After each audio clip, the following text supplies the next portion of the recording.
Nine para actual में एक mind set है। अगर आपने माइंड सेट कर लिया है कि नहीं मुझे करना ही है, चाहे कुछ भी हो जाए, फिर आपने ना अपने कमर के छाले देखने हैं, ना आपके ये पैर के छाले देखने, ना अपने निकल देखने हैं, ना बाजू के। नाइन पैरा का आरोप सर बहुत ही वेल्ड नेचुरली क्वालिफाइड और decision maker, decision on the support लेना है। मतलब टाइम नहीं है आपके। तो वहाँ पे 7 लोग थे मिलिटेंट। तो ये 7 लोग में थे। हमने जब वो भागे तो 4 गिरा दिए थे, 3 छुप गए। वो 3 को ढूंढने में हमें 1.5 दिन लग गए। अपने घर में मिलिटेंट को छुपा के रखते थे। अल्लाह की कसम से ले, खुदा की कसम से ले, कुरान तक की कसम खा सकते थे। और घर में बैठा हुआ बंदा, जब आप उनसे जबरदस्ती पूछना शुरू करोगे तब बताया खुदा कसम परसों आया था। अच्छा। फिर और टॉर्चर थोड़ा किया तो कल ही आया था। और किया कि 5 अंदर ही बैठे। देखा उन्होंने वहाँ पे उसको हटाया, देखा एक बंदा PKM जी पे ऐसे उंगली धर के बैठा है बैंकर के अंदर। उसने उसको अंदर घुस के साहब उसको हैंड अप किया। उसके अंदर से हमको कम से कम 15 के 47 पीटर साहब बोलते हैं मैं तुमको वहाँ लड़ाई के लिए नहीं भेज रहा हूँ, ये ट्रेनिंग करा रहा हूँ, लाइव ट्रेनिंग चल रही है। अगर इसमें भी तुमने चोट खा लिया थप्पड़ मारूंगा। सच्ची बोलते थे वो इस टाइप से कि फिर तुम कमांडो नहीं हो। पीटर साहब का हमने नाम रखा हुआ था 96।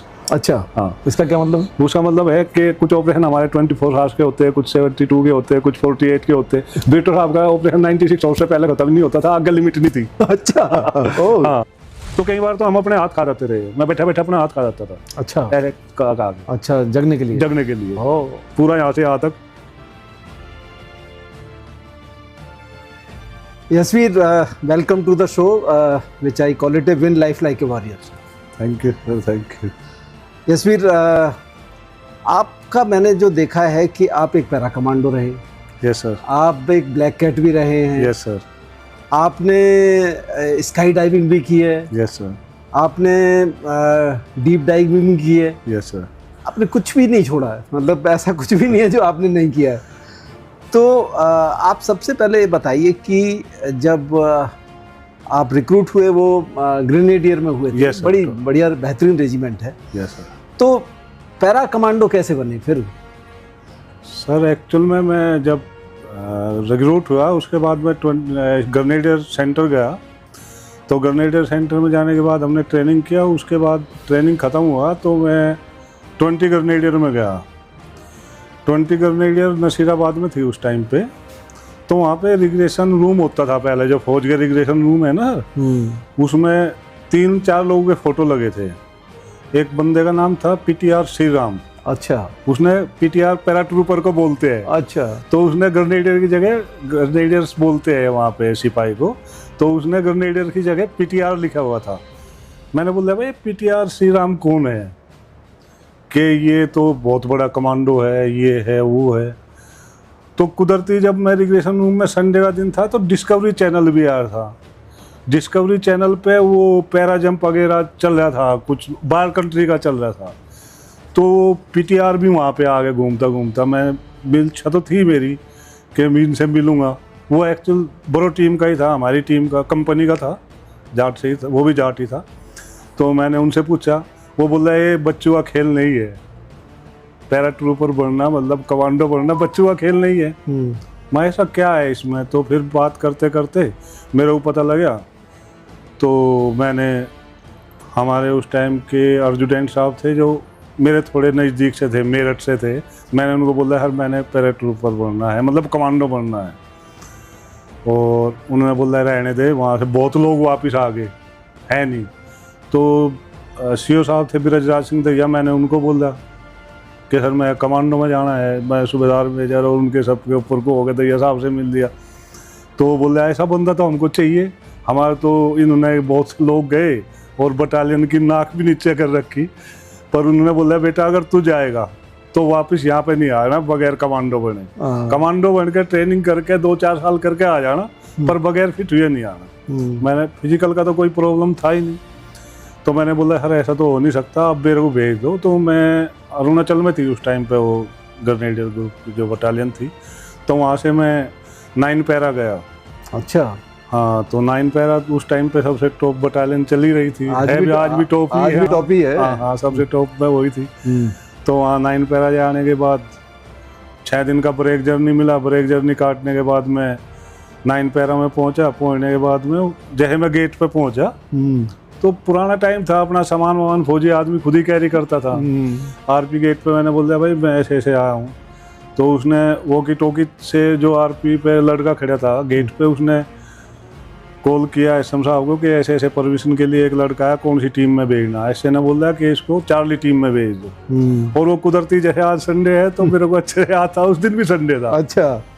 तो संडे को हम गए तो वहाँ पे उन्होंने मेरे को चार्ली टीम में भेज दिया कि यहाँ से चले जाए इधर उधर। वहाँ पे सिर्फ मेरे को 3 लोग दिखाई दिए, बाकी टीम उस पर अपना आउटपास वगैरह वगैरह गई हुई थी।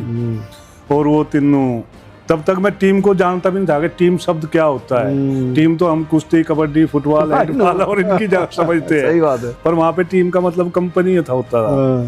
तो मेरे को लगा यार मैं तो गलत आ गया, मतलब कुश्ती का तो प्लेयर हूँ नहीं, मैं तो कबड्डी वबड्डी तो सारी बास्केटबॉल ये तो खेल लेता हूँ। तो वो सारे नंदलाल जाजरिया, ऋषि, वो रवि साहब और ये सारे मिले मेरे को, मतलब अच्छी हट्टी खट्टी बोल रही है, अब रेसलर लग रहे थे मेरे को देखने में। पर मैं कहा चलो टीम में आ गए तो इसको भी देखेंगे भाई। उसके बाद से वहाँ से सर फिर परविजन का टाइम शुरू हुआ। परविजन शुरू हुआ, पहले दिन से स्टार्ट हुआ। फिजिकल का कोई प्रॉब्लम नहीं था। और हमारे टाइम पे उस टाइम मेरे को लगता है कि सबसे ज़्यादा मैन पावर पूरी टाइम की हमारे टाइम पे ही पहुंची थी। अच्छा। गार्ड ग्रुप से भी, ग्रेनेडियर से भी और अदर इन्फेंट्री से बहुत सारे, मतलब एक हमारे से पहले बैच चल रहा था, एक हमारे बाद में चला, एक हमारा चल रहा था, जिसमें 80-80, 90-90 लड़के थे। अच्छा। और इंस्ट्रक्टर तो हमारे 9 पैरा के तो ठीक ठाक बहुत अच्छे ही होते हैं कि वो इतने अच्छे होते हैं कि वो बंदे को तब तक कमांडो बना देते हैं जब तक वो बंदा हाँ ना भर ले। तो वो दौर था। और उसमें हमारे जो परविजन इंस्ट्रक्टर थे वो सुधीर साहब ही थे। अच्छा। परविजन इंस्ट्रक्टर सुधीर साहब ही थे। Sudhir Walia. Yes sir, Sudhir Walia sir थे। तो उनका नेचर बहुत अच्छा था, शुरू से ही अच्छा था। मतलब छोटे मोटे मैंने जो इन्फेंट्री के बनस्पत पैरा में जो देखा है, वहाँ पे छोटी मोटी चीज़ इग्नोर की जाती है। मान लिया कोई गलती होगी, ठीक है ना, रगड़ लो इसको, यहाँ पे ग्राउंड पे रगड़ते थे वो, तो वहाँ पे निकालते थे। तो 9 पैरा का जो कमांडो बनने का सपना था तो यहीं से शुरू हुआ था सर। ये सफ़र यहीं से शुरू हुआ था कि भाई मैं जब ग्रेनेडियर ग्रुप में गया तो मेरे को वहाँ पे कुछ लगा नहीं करने के लिए एक्चुअल में। नॉर्मल ड्यूटी है, ये ड्यूटी कर लो, वो ड्यूटी कर लो, एक्स्ट्रा कुछ है ही नहीं। आप SLR का फायर कर लो या 2 इंच मोटर का कर लो या वो 81 मोटर का कर लो। 81 मोटर में भी आपको फायर करने का मौका कई सालों के बाद मिलेगा, कहीं फील्ड फायरिंग हो रही होगी तब, नहीं तो आप इन्फेंट्री में सिर्फ पोजिशनिंग ही करते रह जाते हो। ऐसा इन्फेंट्री में ट्रेनिंग उनकी भी अव्वल है, पर कमांडो की ट्रेनिंग में अपना ही कुछ एक जीने का मजा है और करने का अलग अंदाज होता है। और उसमें करने के बाद बहुत अच्छा लगता है कि मैंने कुछ किया। यशवीर, तो फिर जब आपको फाइनली 9 पैरा में भेज दिया, आपने ज्वाइन कर लिया, यस सर, तो प्रोविजन तो मैं तो बड़ा उनका टफ होता है। Yes, और जब आप शुरू में पहुंचे तो किस तरीके से प्रोविजन को आपने किया और कौन कौन से ऐसे चैलेंजेज आए जहां आपको लगा कि यार गलत तो नहीं फंस गए कहीं? नहीं, मैं तो सर प्रोविजन को एक्चुअल में प्रोविजन ना मान के अपना एक मोटिवेशन मान रहा था। मोटिवेशन के मेरे अंदर वो था कि मैंने ये करना ही करना है। हमारे जो उस टाइम के प्रोविजन जैसे थे, उनका नाम था TS खटाना करके, खटाना साहब बोलते थे उनको। अच्छा। वो जैसे भी, मतलब हमारा अभी सुबह का पीरियड ख़त्म होने वाला है, PT का पीरियड ख़त्म होने, तो वो भगवान की तरह प्रकट होते थे कि अभी नहीं दिखाई देंगे आपको जब तक आपका रगड़ा चल रहा। जैसे आपका रगड़ा खत्म हो गया, TS खटाना आ जाएगा वहाँ पे। उसके बाद उनकी 15-20 मिनट, आधा घंटा, 1 घंटा की एक्स्ट्रा क्लास होती थी। वो क्लास फिजिकली क्लास थी कि आपको टॉर्चर करना है उनमें आके, गंदे तरीके से टॉर्चर करना है। यहाँ से जाएंगे, फ्रंट रूल से जाएंगे, बैक रूल से जाएंगे, बड्डी कैरी करेंगे, ये कैरी करेंगे, पहले 2 रखे जाएंगे, पहले 3 रखे जाएंगे। उसके बाद जब पहले 2 आ जाते थे, उनकी दूसरी पोजीशन स्टार्ट हो जाती थी, लास्ट वालों की अलग से और क्लास से चलती रहती थी। तो वहाँ पे जो फिजिकल स्टैंडर्ड है आपका, फिजिकल स्टैंडर्ड है वो थोड़ा अगर मीडियम भी है, थोड़ा मीडियम तो वो चल सकता है, पर आपके सहने की, समझने की शक्ति बहुत ज़्यादा चाहिए। आपका 9 पैरा एक्चुअल में एक माइंड सेट है, आप मेंटल टफनेस। हाँ, अगर आपने माइंड सेट कर लिया है कि नहीं मुझे करना ही है, हाँ। चाहे कुछ भी हो जाए। फिर आपने ना अपने कमर के छाले देखने हैं, ना आपके ये पैर के छाले देखने, ना अपने निक्कल देखने हैं, ना बाजू के, ये सब कुछ देखने हैं। वो तो आपको होगा ही होगा, और आपको ऐसी पोजीशन तक आएंगे कि आपको लगेगा बहुत बार कि यार मैं कहाँ फंस गया हूँ, जो आपने बोला मैं कहाँ फंस गया हूँ। पर आपका जो जज्बा है, मतलब आपका जो जनून है, वो ही वहाँ पे काम आता है। बिल्कुल बिल्कुल बिल्कुल। उसमें आई थिंक कोई 100-200 किलोमीटर की रेस भी वगैरह भी होती है। हाँ, यहाँ पे आपका 20 किलोमीटर 40 किलोमीटर ये तो चलता ही रहता है नॉर्मल। आपका जो मतलब नेविगेशन है, और उसमें बहुत सारा मतलब इतने बड़े हिल एरिया है, वो इस टाइप के हिल एरिया है जिनमें सूखे पहाड़ हम जिनको बोल सकते हैं, उनमें आपको ले जाकर छोड़ देंगे, टाइम दे देंगे कि इतने टाइम में आपको इस जगह पे पहुंचना है। आपके पास ना कंपास होगा, ना मैप होगा, ना कुछ होगा, और ना आपके पास कोई वेपन भी नहीं होगा, और आपका टाइम भी नोट करा होगा। और बीच बीच में आपको एनिमी भी पकड़ेगा, मतलब हमारे लोग आपको पकड़ने के लिए रहेंगे। अगर आप वहाँ पे पकड़े गए तो आप वहाँ पे डिस्क्वालीफाई हो जाए। तो ये वहाँ किलोमीटर का रनिंग का माने नहीं है सर।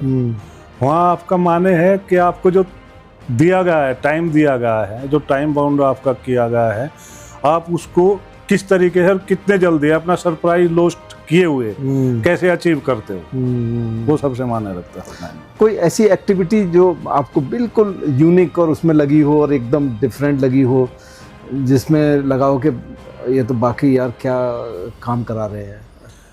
ऐसा होता है कि आप अभी 40 किलोमीटर रनिंग करके आए हो, 40 किलोमीटर रनिंग करके आए हो, उसके बाद में आपके ऑब्स्टिकल्स शुरू हो जाएंगे। अच्छा। और ऑब्स्टिकल्स भी वो एक दो नहीं है, बहुत ज़्यादा है। उसमें रैपलिंग स्लेजिंग से लेके, क्रॉलिंग से लेके, आपकी फायरिंग से लेके, वो सब कुछ है। उसके बाद में सभी बच्चे स्विमर भी नहीं होते हैं जो जाते हैं, आपको ले जाके सीधा टैंक में डाल देंगे, वाटर टैंक। अच्छा। बहुत बड़ा वाटर टैंक होता है। जो नॉन स्विमर है और आपकी पीठ पे वेट भी है, तो वो कैसे सरवाइव करेगा? ये नहीं है, ट्रेनिंग है, उसको देखना है, आजमाना है कि ये क्या करेगा, किस प्रकार से अपने आप को बचाएगा।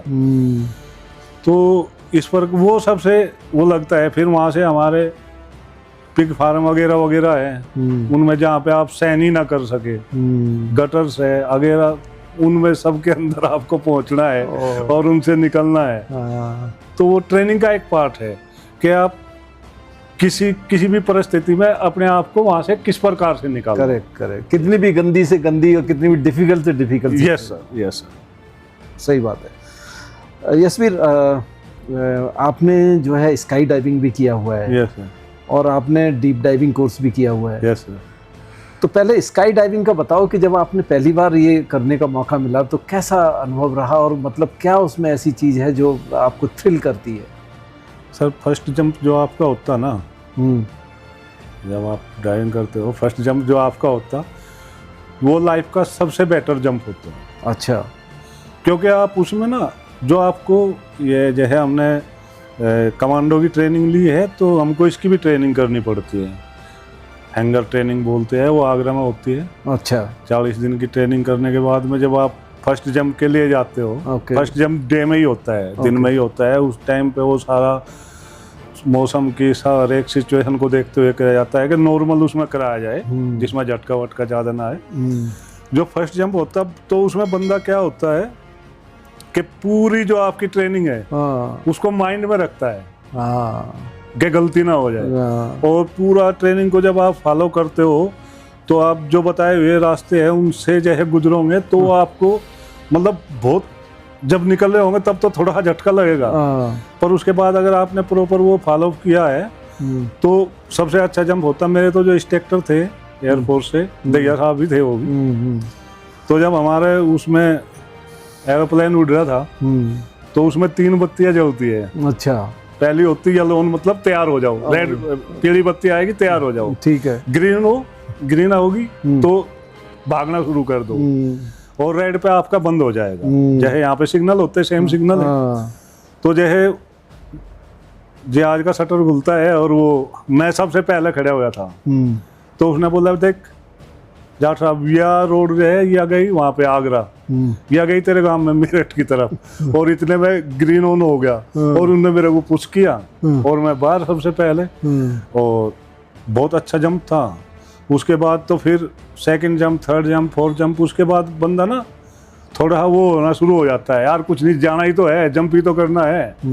तो उसमें वो गलती कर बैठता, मतलब जब बंदे ना भय खुल जाता है बंदे के माइंड से कि कुछ नहीं होता है इससे, तभी गलती होने के सबसे ज्यादा चांस रहते हैं। बहुत सही बात है, बहुत सही। तो कोई भी ये फर्स्ट जंप हो या लास्ट जंप हो, आपने उसको हमेशा अपने दिमाग में एक ट्रेनिंग को जरूर याद रखना चाहिए। अगर आपने अपनी ट्रेनिंग को याद रखा तो आपका 99.9 सफल होगा, 1% तो भगवान के ऊपर भी है। तो कितने हाइट से होता है आपका ये स्काई डाइविंग? ये तो स्काई डाइविंग तो अभी तो बहुत कम हाइट के भी आ गए हमारे पास में। पहले तो नॉर्मली 1000, 1200, 800, 900 तक चलता था। अभी तो जो है जितनी ये सैटेलाइट वगैरह वगैरह बढ़ी है, इनकी वजह से कम हाइट के भी आजकल पैराशूट आ गए हैं, जो 300, 350 फीट की हाइट से भी आप जंप कर सकते हैं। उसकी रिक्वायरमेंट के हिसाब से सारी चीजें चेंज हो रही, तो इसमें भी बहुत इम्प्रूव हुआ है। और बहुत अच्छे पैराशूट आ गए अभी। लेटेस्ट पैराशूट तो बहुत अच्छे हैं, पर हमारे टाइम में 800-900 कम से कम होती थी। उसमें थोड़ा टाइम ज़्यादा लगता था। आपने हाईएस्ट कितना किया? हाईएस्ट तो सर 12, 15, 18 तक। अच्छा, स्काई डाइविंग तो उसी में आता है? हाँ जी, हाँ जी। ऐसे 25-25 हज़ार तक भी किया लोगों ने। उससे भी ऊपर गया, ऑक्सीजन लेके भी गए। हमारे विजेंद्र थे, रोशन लाल साहब थे, जो सूबेदार मेजर थे, उनके सबसे ज़्यादा जंप थे। वो बेचारे अभी तो नहीं रहे इस दुनिया में, पर सबसे हाईएस्ट जंप उन्होंने ही किया। अच्छा। एयरफोर्स के बाद 25,000, 35,000 तक वो गए हैं। और एयरफोर्स के बाद मतलब एयरफोर्स का उनका कंपटीशन था, बहुत अच्छे ड्राइवर थे वहाँ। क्या नाम था? सूबेदार मेजर रोशन लाल साहब। ओके। और आपने ये जो डाइविंग कोर्स भी किया? Yes sir, yes. Diving course की कुछ बताइए कहानी के क्या? डाइविंग कोर्स में सर जब हम नेवी में जाते हैं तो आर्मी का नेवी का बिल्कुल डिफरेंट हो जाता है। सिस्टम पूरा डिफरेंट है, क्योंकि नेवी शिप के हिसाब से काम करती है।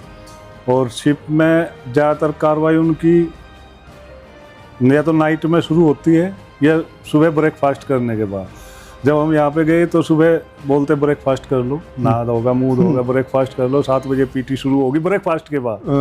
उसके बाद वो हमारा अच्छा खासा, मतलब शिप डाइविंग में भी अच्छा खासा रगड़ा है। 4 महीने का कोर्स है वो भी, और बहुत टफ कोर्स है शिप डाइविंग। एक्चुअल में अगर देखा जाए तो कमांडो के बाद में सबसे टफ कोर्स वही है। अच्छा। तो उसके बाद में आपके 15-20 उनके मूड के ऊपर है कितना दौड़ाएंगे। वो 10 दिन की ट्रेनिंग वही होती है। आपका फिजिकल चेक करते हैं वो सारा। उसमें मड वॉक होगी। मड वॉक का मतलब है अगर आप समुंदर के किनारे किनारे जो मड जमी हुई है उसके अंदर घुसा देंगे इधर से कोची में, और उधर निकाल देंगे और चलते रहो उसमें, आप यहाँ तक पूरे चले जाते हो। अच्छा। और वो बहुत टफ होती है मड वॉक। कितने किलोमीटर तक? कम से कम 8-10 किलोमीटर। अच्छा सर हाँ, मड वॉक का तो बहुत टफ है। समुद्र के किनारे किनारे? हाँ, उसमें एक पैर धरेगा, दूसरा बड़ी मुश्किल हो जाता है कई बार निकाल। उसके बाद में फिर आपको फ्री स्विमिंग के लिए समुद्र में ही डाल देंगे। तो वहाँ पे भी जैसे हम कमांडो में टेस्ट करते हैं, एक शिप ड्राइवर को भी इसी प्रकार से उसी दर्जे की ट्रेनिंग दी जाती है, क्योंकि उसका काम भी इतना ही टफ है। और उसमें आपका जो नॉर्मल टेस्ट हो गए या फिजिकल टेस्ट आपने पास किए, पहले कुछ आपको इसमें स्विमिंग पूल वगैरह में टेस्ट देने होते हैं। उसके बाद हो गए तो फिर पूरे ओपन सी में ही आपकी ट्रेनिंग चलती है। आपका चाय समोसा भी आपको पानी में ही खाना पीना है। अच्छा। हाँ। वो कैसे करते हो? वो आपको बस ऊपर बुलाएंगे और बोलेंगे ये अपना मास्क हटा दो और चाय ले लो। पीछे आपके ऑक्सीजन सिलेंडर भी लगे हुआ या दूसरे वाला वो भी लगा हुआ। अच्छा। और आपके हाथ में चाय पकड़ा देंगे, एक हाथ में समोसा पकड़ा देंगे। अगर आपका थोड़ा अभी यहाँ पे खड़े खड़े आपको तैरना है, पैर से ही बस ऐसे तैरते रहो। हो जाता है ऐसा? हाँ होता है। अच्छा। हाँ, नहीं पिएगा तो नहीं, आपका वो नीचे ही जाएगा, आपको मिलेगा नहीं फिर। तो 99 तो नहीं, 90 से 92% लोग पी लेते हैं। अच्छा। क्योंकि उस टाइम लिमिटेड लोग रह जाते हैं। अगर 100 लोग कोर्स करने के लिए गए हैं शिप डाइविंग का, जब आपकी स्क्रूटनी होती तो उसमें से 25, 26, 22, 23 लोग ऐसे बचते हैं। तो वो भी अपने उसमें टॉपर ही बंदे रखते हैं। और उसके बाद में जब आपका फिर थोड़ा थोड़ा और वो बढ़ता जाएगा, फिर आपको ओपन सी में ले जाना चलो शुरू कर देंगे। वहाँ पे आपसे काम कराने हैं, अंडर वाटर आपको एक्सप्लोजिव लगाना है, आपको जिधर से आपकी वेव आ रही उसी तरफ जाना है, पानी की तरफ। शिप के अंदर जाकर आपने कुछ ठीक करना है, कुछ लोहे की पत्ती है, मतलब जो भी ट्रेनिंग का पार्ट है वो पूरा अंडर वाटर ही होता है। अच्छा, बट ये जो आपने बताया कि खड़े खड़े चाय समोसा पीना, ये तो एक ड्रिल का हिस्सा वहाँ पे ये आपको मतलब तीसरे या चौथे वीक से शुरू हो जाएगा, फिर आपको बाहर नहीं निकालते हो। अच्छा, चाय आएगी, बोट में जाएगी, ओपन सी में जाएगी, वहाँ पे आपको गिलास भर के पकड़ा देंगे, समोसा हाथ में पकड़ा देंगे, खा ले, फिर वापस चले जाए अपने काम पे। ये उनका एक ट्रेनिंग का ही पार्ट है। ट्रेनिंग का पार्ट है, ट्रेनिंग का पार्ट। सो मतलब किस तरह का बैलेंस है और किस तरह की आपकी प्रैक्टिस या ट्रेनिंग कहनी चाहिए कि आप खड़े खड़े उसमें इतना बैलेंस है कि आप चाय भी पी सकते। बहुत बड़ी बात है। और कोई ऐसी याद उस टाइम की जो आपको लगता है बड़ा ही एक्सक्लूसिव है, जो हमारे व्यूअर्स को बताने लायक? वहाँ पे अगर आप लोग बोलते कि आप तो पानी में हैं, पानी में पसीना कैसे आता है वो आपको वहीं पे महसूस होगा। क्या बात है। हाँ, पानी में पसीना कैसे निकलता है वो वहाँ पे महसूस होगा जब आपको कुछ लास्ट ट्रेनिंग जो होती है, आपके हाथ पैर बांध दिए जाएंगे। ओके, हाथ पीछे की तरफ, पैर भी पीछे की तरफ बांध के आपको बोट से धक्का दे देंगे ओपन सी में, और अपने आप को आपने बचाना है वहाँ पे। ये भी ट्रेनिंग पार्ट है वहाँ। ओके। और उसमें आप 2 घंटे, 4 घंटे, 6 घंटे का टाइम आपको स्पेंड करना ही है। तो इसमें पसीना आता होगा?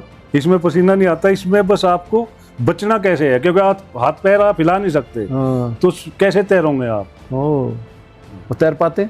हाँ, तो बस वही है कि वही सिखलाई जाती है। ये इसलिए होता है कि मान लिया मैं कल वहाँ पे किसी दुश्मन के एरिया में गया हूँ और मैं दुश्मन ने एनिमी पकड़ लिया मेरे को, और मेरे को पकड़ के ओपन सी में फेंक दिया हाथ पैर बांध के, तो मैं अपने आप को किस प्रकार से बचाऊंगा? वो एक ट्रेनिंग का पार्ट है। और वो तैर पाते हैं ऐसे? तैर पाते हैं हाँ, जिसने कोर्स कर लिया वो इजी तैर पाता है। क्योंकि आप पानी कभी भी ना इंसान को डुबाता नहीं है। अच्छा। हाँ, पानी कभी भी आपको डुबाएगा नहीं, आपको डुबाएगा आपका डर, आपकी हड़बड़ाहट। अगर आप पानी में फ्लैट करके लेट जाएंगे, सीधा करके लेट जाएंगे, और आप पे कुछ भी नहीं आ रहा, बस आप हिलो मत, अपने बॉडी को सीधा करने की कोशिश करो, पूरा फ्लैट करने की कोशिश करो। और जैसे आप सांस लोगे, मतलब छोड़ोगे तो आप अंदर जाएगा आपका इतना हिस्सा। जैसे आप सांस रोकोगे, जब आप पेट में हवा भरेगी तो आप ऊपर आएंगे एकदम ऊपर के। उसी टाइम आप ये प्रक्रिया को शुरू करते रहो, आप अंदर जाते रहोगे, बाहर आते रहोगे बगैर हाथ पैर हिलाए। तो ये एक ट्रेनिंग का पार्ट है और बहुत इजी आदमी शुरू कर देता है, पर इसके लिए कुछ दिन की ट्रेनिंग तो बहुत जरूरी है। तो आपका ये हिस्सा हुआ था हाथ पैर बांधने वाला? यस सर, यस सर, ये तो कंपलसरी है। आपको ऊपर हेलीकॉप्टर से जंप करने पड़ेंगे, ओपन सी में हेलीकॉप्टर से जंप करना पड़ेगा। उसके बाद फिर आपको यहाँ से टारगेट मिल जाएगा, वहाँ पे कंपास है आपके हाथ में कि इतने किलोमीटर पे जाके आपको ये टारगेट है, उसको डिस्ट्रॉय करना है। अच्छा। हाँ, और फिर आपको अंदर ही अंदर, जैसे हम बाहर नेविगेशन करते तो सेम अंदर भी पानी के अंदर नेविगेशन तैरते करना है। यस सर, तैरते तैरते करना है, और उसमें डेप्थ का भी ध्यान रखना है। अच्छा। अगर आप दुश्मन के एरिया में जाते हो, मतलब आप दुश्मन के एरिया में काम करना, तो आपको नॉर्मल सिलेंडर नहीं लेके जाएंगे हम, जो H2 होता है, हम CO2 होता है हम H2 जो ऑक्सीजन वाला होता है वो लेके जाते हैं। क्योंकि ऑक्सीजन सिलेंडर का फायदा ये होता है कि उसके जो बबल्स होते बंदे के वो बाहर नहीं आएंगे, वो बिल्कुल साइलेंट जाएगा। पर वो 10-11 मीटर की, अगर 10 मीटर की गहराई से अगर जाना नीचे शुरू कर दिया उस बंदे ने, तो उसमें ऑक्सीजन उसमें CO2 में बदलनी शुरू हो जाएगी, जो जहरीली गैस बन जाएगी और वो आपको डेड कर सकती है। तो वो कंपास में आपका सब कुछ होता है कि मैं कितनी डेप्थ पे जा रहा हूँ, किस दिशा में जा रहा हूँ, तो वो मेंटेन करते हुए आपको 8 किलोमीटर, 10 किलोमीटर, 20 किलोमीटर तक जाना पड़ता है। जब इसमें जाते हैं तब पसीना आपको आता है, और अंडर वाटर ही होता है। अंडर वाटर ही होता है, फिंच मारते मारते जाना है आपको, पूरा आपके पास में वेपन तक सब कुछ आपके पास में। Okay okay okay. यस। तो उसमें से कुछ ऊपर निकला होता है ना, जिससे सांस आती रहती होगी। नहीं, कुछ नहीं होता उसमें, कुछ नहीं होता, बस आपका ये यहाँ पे सिलेंडर है, वो ऑक्सीजन ऑक्सीजन सिलेंडर है, वो आपको ले रहा है, वहीं पे आप छोड़ रहे हैं, वो अपने अंदर ऑब्जर्व कर रहा है, ओके। उसमें पोटास ये चीजें होती है, हाँ। और वही आपको वहीं पे ऑक्सीजन बना के दे रहा है। अच्छा। हाँ, उसका कोई मतलब पानी में एक बुलबुला भी ऊपर नहीं आता। अच्छा। हाँ, तो वो सीक्रेट मिशन के लिए होता। हाँ। अभी तो और एडवांस स्कूबा के और अच्छे सेट आ गए हैं नेचुरली। हाँ, ये तो हमारा तो 2004 के आसपास का कोर्स किया हुआ, तो उस टाइम से और आज तो टेक्नोलॉजी 25 में बहुत ज़्यादा एडवांस हो गई, बहुत अच्छे हल्के सेट भी आ गए। हमारे टाइम पर तो बहुत भारी भारी सेट होते थे, जिनमें वेट ही बहुत ज़्यादा होता था। और तो अच्छा है सर, वो भी बहुत टफ कोर्स है, और उसमें अगर आपने थोड़ी सी भी लापरवाही करी तो लाइफ रिस्क सबसे ज़्यादा है। मान लिया हम यहाँ पे बैठे हैं, तो हमारे फेफड़ों में यहाँ से 8 से 10 बार एक इंसान के फेफड़े में हवा रहती है नॉर्मली सरफेस पे। अगर आप इसी सरफेस से 10 मीटर की गहराई पे या गहराई पे चले जाओगे पानी में, तो आपके फेफड़ों को डबल ऑक्सीजन की जरूरत पड़ेगी। तो वो 16 है वो हो जाएगी 20 बार हो जाएगी। अगर आप 20 मीटर पे चली गई तो वो 4 गुना चढ़ने लगेगी, 40 से 60 बार हो जाएगी। ऐसे करते करते अगर आप 50 भी चले गए तो 150-200 बार आपके फेफड़े में हवा का दबाव चाहिए वहाँ पे। अगर आपका किसी कारण से सिलेंडर खत्म हो गया या कुछ हो गया और आपने सीधा वहाँ से शूट मार दिया ऊपर की तरफ, तो आपके लंग ब्रस्ट हो जाएंगे ऊपर आते, क्योंकि हवा का प्रेशर इतने अंदर आपके। और ये हुआ है बहुत सारे लोगों के साथ हुआ है। तो उसके लिए भी आपको हर 10-10 मीटर पर अपने आप को रोक के 1-2 मिनट के लिए तब ऊपर आना पड़ता है। एक साथ नहीं आ सकते। डायरेक्ट शूट मार दिया तो आप गए काम से। क्या बात है। हाँ, बहुत बड़ा लाइफ रिस्क है उसमें। मतलब वहाँ पे हवा में सोचने का भी मौका मिल जाता है स्काई डाइविंग में, इसमें सोचने का भी मौका नहीं मिलता आपको। फिर जंगली मतलब जो वहाँ पे सी के वो है जानवर, उनसे भी बचाव के आपको तरीके आने चाहिए। तो हज़ार्ड तो बहुत ज़्यादा है इसमें। पर ये है जब आप एक बार मन में ठान लेते ना कोई भी चीज़ है सर, मैंने ये देखा, अगर आपने एक बार सोच लिया है कि ये करना है तो बंदा कर पाता है। बिल्कुल ऐसा कुछ नहीं है जो नहीं कर सकता। क्या बात। बस हम तब तक ही नहीं कर पाता जब तक हमको ये लगता है या हम उसमें कि यार नहीं ये तो टफ है यार, मैं कैसे करूंगा यार, छोड़ दे। पहले ही मन दिल तोड़ देता ना, वो तो फिर नहीं कर पाता बंदा। एक्चुअली ये कमांडो क्या जिंदगी में भी ये सही है। Yes sir, yes. जिंदगी में भी आपने यदि ये सोच लिया कि मैं ये कर सकता हूँ तो कर सकते हो। I can do it. Yes. और यदि आपने सोच लिया नहीं होगा तो मतलब नहीं हुआ, तो पहले ही आप हार जाते हैं। Yes yes. यशवीर, आपने ज़्यादातर आपकी जो सर्विस रही है वो कमांडो वाली सर्विस रही है। यस।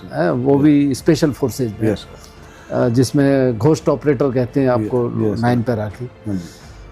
तो वहाँ आपने किस तरीके से, जब आप यूनिट में पहुँचे, आपका प्रोबेशन हो गया तो आपको फिर ऑपरेशन में जाना शुरू हो गया होगा। Yes sir. तो कुछ ऑपरेशंस की यादें बताइए कि कहाँ कैसे आपने किस तरीके से दुश्मन को हताहत किया। सर 9 पैरा का हम 92 में हमारे ऑपरेशन शुरू हो गए थे। ओके। सबसे पहली टुकड़ी हमारी सोपुर गई थी। ओके। अपने एक किनार साहब के टाइम में। तो वो इंसर्जेंसी की जो लंका में नहीं थे लोग और नए बच्चे जो हमारे जैसे यहीं पे फिट हुए थे, तो उनके लिए वो फर्स्ट ऑपरेशन था। जैसे मैंने तो 1-2 ऑपरेशन उल्फा के साथ में 28 ग्रेनेडियर में भी किए थे। अच्छा। तो थोड़ा आइडिया था। ओके। पर जो बिल्कुल ही नए बंदे थे उनके लिए थोड़ा वो टफ होता है, वो पहचान नहीं पाते कि अभी करना क्या है। अगर सडनली किसी के ऊपर इतनी भारी मात्रा में फायर आ जाए, चारों तरफ से फायर आ जाए, और जिस बंदे ने फायर फाइटिंग ना देखी हो, सिर्फ थ्योरी पढ़ी हो और फिजिकल कर रखा हो, पर ग्राउंड सिचुएशन हैंडल नहीं की, मुश्किल है, तो वो थोड़ा मुश्किल होता है। तो उस टाइम पे जो है हमारे नायर साहब जो है बहुत एक्सपीरियंस लोग थे और बहुत ही मतलब एक अव्वल लेवल के ट्रेनिंग और अव्वल लेवल का उनका सोच विचार, और मतलब सोच भी नहीं सकते उस लेवल का था। तो उन्होंने लड़कों को पकड़ पकड़ के इधर 1 टन के उसके पीछे छुपा के यहाँ पे छुपो, यहाँ पे आड़ लो और यहाँ से वो करो। तो वो तो स्टार्टिंग थी, पर उसके बाद हमने फिर कंटिन्यू ऑपरेशन चले गए। मैं पीस में कम रहा, ऑपरेशन एरिया में ज़्यादा रहा, चाहे आपका पुंछ का एरिया हो, डोडा किश्तवाड़ हो, या आपका पूरा लोला वैली हो, कपवाड़ा से लेके, और मतलब जैंडगे की तो तकरीबन पहाड़ियाँ हमने 22 फुट नाप रखी थी। ऐसा कोई ऑपरेशन नहीं होता था पहले, शुरू से 92 से लेके और 97 तक। तो पहला ऑपरेशन जब आप गए तो कैसा एक्सपीरियंस रहा? पहले ऑपरेशन में मैं थोड़ा बैक पीछे था, क्योंकि मेरा स्कोर 30 नंबर पर था सर, मैं उस टाइम नया था। तो जो पुराने वाले थे वो आगे चले थे, first score second score. 9 para में स्कोर काम करता है जिसमें 5 ही लोग होते हैं, अलग अलग टुकड़ी में हम अलग अलग जगह चले जाते हैं। तो फर्स्ट ऑपरेशन में हमारा कोई कांटेक्ट नहीं हुआ, दूसरे स्कोर का हुआ था, तीसरे का हुआ था। हमारा स्कोर सिर्फ प्रोटेक्शन में रह गया था, क्योंकि उस एरिया से कोई गुजरा ही नहीं था। तो उसके बाद में मेरा चौथा ऑपरेशन था जब हमारा कॉन्ट्रैक्ट हुआ। ओके, उसके बारे में बताओ। तो वहाँ पे हम नाले पे बैठे हुए थे, सबसे नीचे मेरा उस टाइम का परशुराम करके एक हमारे स्क्वाड कमांडर थे, लोला वैली की बात है। तो वहाँ से आए, उसने बोला कोई फायर नहीं करना, आराम से देख लेंगे। 2 ही बंदे मिले थे उस टाइम पे। ओके, बहुत इजीली, पता भी नहीं लगा, टक टक किया हो गया काम खत्म। ओके। और उसके बाद उसमें हमारे पास कुछ नहीं हुआ। उसके बाद में थर्ड ऑपरेशन था, 5वां छठा, उसमें ये अपने कपिल साहब वगैरह वगैरह भी आगे थे, बहुत सारे लोग। तो हमने 4-5 बंदे गिरा ले लोला वैली में ही। एक्चुअल खतरा आपको तब बढ़ता है जब उनमें से आपके मान लिया 3 बंदे या 4 बंदे आए और 3-4 आपने गिरा दिए तो ठीक है। अगर उनमें से कोई बच गया और वो कहीं वो पहाड़ है किस जगह छुप गया, अभी जब आप उसको ढूंढते हो तब डेंजर, ढूंढना सबसे डेंजर होता है। कि वो पहाड़ इतने बड़े झाड़ है, इतनी वो है, वो कहाँ पे छुप के निकल गया है। अगर मान लिया कई बार तो ऐसा हुआ कि बंदा जख्मी हो गया, घायल हो गया, बुरी तरह मरने वाला है, पर उसने अपने नीचे ग्रेनेड की पिन निकाल के अपने पेट पे ऐसे रख ली। हमने उसको उठाया तो बंदा ब्लास्ट कर गया। तो ये सारी फिर ट्रेनिंग में हमने शामिल कर ली थी कि नहीं, कोई बंदा ऐसा है या तो लग रहा कि इसमें कुछ हरकत हो सकती है तो उसको छेड़ो ही मत, या पहले है उसको फायर करके डिस्ट्रॉय कर लो, या फिर उसके पैर में रस्सी बांधे किसी आड़ में जाके उससे वहां से खींचो, ताकि अपने बंदे को कोई कैजुअलिटी ना हो। तो 9 पैरा में जितने भी ऑपरेशन होते हैं ना, हम जो सोच के चलते हैं उसके कुछ न कुछ आपको विपरीत मिलेगा ही, 1-2 पॉइंट। और आपको हर ऑपरेशन में कुछ न कुछ नई चीजें सीखने को मिलती है। Correct. हमने जो सोचा था ऐसा हो भी गया, पर होने के बाद नेक्स्ट स्टेप अगले की तरफ से क्या आ रहा वो नहीं पता होता है। और हम उस स्टेप से तभी बच सकते हैं, उस खतरे से तभी बच सकते हैं जब आपको उसके बारे में अवेयरनेस हो थोड़ी बहुत, या आप उसके लिए तैयार हैं। और पैरा इसीलिए बोला जाता है, वो कमांडो इसीलिए बोला जाता है कि आने वाले खतरे का जो भी अंदेशा हो, ये नहीं तो ये हो सकता, ये नहीं तो ये हो सकता, हम उसको भापते रहे उसके कैसे बचाव होगा। कई बार हमको, एक बार हम ऑपरेशन में जाए थे और हमारे किसी एक गाइड ने हमको गलत डबल स्टैंडर्ड का वो मिल गया। अच्छा, गौरव ऋषि साहब थे उसने हमारे ऊपर ही अम्बूश करा दिया। अच्छा, गाइड ने? गाइड ने। और वो हमको कैसे पता लगा जहाँ पे अम्बूश हो रहा था, वो हम आगे लेके चले थे। वो बोले मैं तो यहाँ से आगे जाऊंगा नहीं, आप जाओ, यहाँ से आगे खतरा है। अच्छा, यहाँ से आगे खतरा है भाई, तू आगे नहीं जाएगा ऐसा तो इतने कहते हैं हम समझ गए कि हाँ यहाँ तो कुछ न कुछ गड़बड़ है। तो हम जब भी गाइड को जो वेपन देते हैं वो दूसरे टाइप का होता है कि वो हमको लॉस नहीं कर सकता वो वेपन। बोलना नहीं चाहिए, वो वेपन हमको लॉस नहीं करेगा और अगले बंदे को ये लगेगा मैं सुरक्षित हूँ। जब उसने ये बात बोली तो हमको लगा कुछ तो गड़बड़ है। हमने वहीं पे स्टे किया थोड़ी देर, उसको पीछे लिया, सबसे लास्ट स्क्वाड में भेजा। सबसे लास्ट स्क्वाड को बोल दिया कि यहाँ से नहीं, दूसरी तरफ से बैक रास्ते है वापस चलेंगे। जो बैक में था वो अभी स्क्वाड का काम करने लगा। अच्छा, हाँ, जो फर्स्ट में था जहाँ से ऊपर हाइट चढ़नी थी, ढोकेर वो शुरू होनी थी, वो पीछे हो गया। हाँ, वो पीछे हो गया। तो अभी ये तकरीबन 2:30 से 3, 3:30 बजे की बात थी रात में। हाँ, हमने अपना मूवमेंट चेंज किया और उसके एरिया को कवर करते हुए हम अलग जाके बैठ गए वहाँ से थोड़ा। तो हम वहाँ से मुश्किल से 200 या 250 मीटर होंगे जहाँ से उनने मना किया था। तो वहाँ पे 7 लोग थे। अच्छा, 7 लोग थे मिलिटेंट्स। हाँ। तो ये 7 लोग में थे। हमने जब वो भाग गए तो हाँ 4 गिरा दिए थे। अच्छा। 3 छुप गए। हाँ। वो 3 को ढूंढने में हमें 1.5 दिन लग गया था। वो मिल गए थे? हाँ मिले तो थे ही वो, क्योंकि जब हम निकलते एक्चुअल में वहाँ पे ना एक इनका ट्रेन भी होता है मिलिटेंट का, कि जैसे हम सोचते हैं कि हम ये कर लेंगे वो कर लेंगे, तो मिलिटेंट को भी ये रहता है कि मैं इनसे बचूंगा कैसे। हाँ, वो भी तो अपनी ट्रेनिंग करता है ना। करेक्ट। और जो आजकल पहले के भी मिलिटेंट है, आज के भी मिलिटेंट है, ये तो है नहीं कि एक सिविलियन को हथियार पकड़ा दिया। बहुत से तो वेल ट्रेन मिलिटेंट होते हैं जो पाक आर्मी से ही है, पक्की आर्मी से ट्रेनिंग लिया हुआ है, उनके बैरे कमांडो तक यहाँ पे आते हैं। बिल्कुल बिल्कुल। ऑपरेशन करते हैं, मेजर तक हमने देखे यहाँ पे आते हैं पकड़े हुए, और फिर करके वापस जाते हैं। उनमें से जो ज़्यादा ट्रेंड हो 1-2 ऑपरेशन कराता है और वापस निकल जाता है, क्योंकि उनको ऐसे इनसे वो है। तो उस टाइप के लोग खतरनाक होते हैं। लोकल मिलिटेंट्स में तो JNK में हमें कभी दम ही नहीं लगा। वो तो या तो दूर से ही आपका एंड ऑफ कर देगा। अच्छा। हाँ, डर जाएगा, या फिर उसकी एक्टिविटी से ही आप पहचान लोगे। तो ये भी अपना जैसे हम अपना नेटवर्क बिछा के रखते हैं, हमसे ज़्यादा नेटवर्क वो बिछा के रखता है हमसे बचने के लिए। बिल्कुल। उस नेटवर्क को तोड़ना है और उसके पास पहुंचना है, तो इसके लिए फिर वो ट्रेनिंग ही काम आती है इन सब चीज़ों के लिए।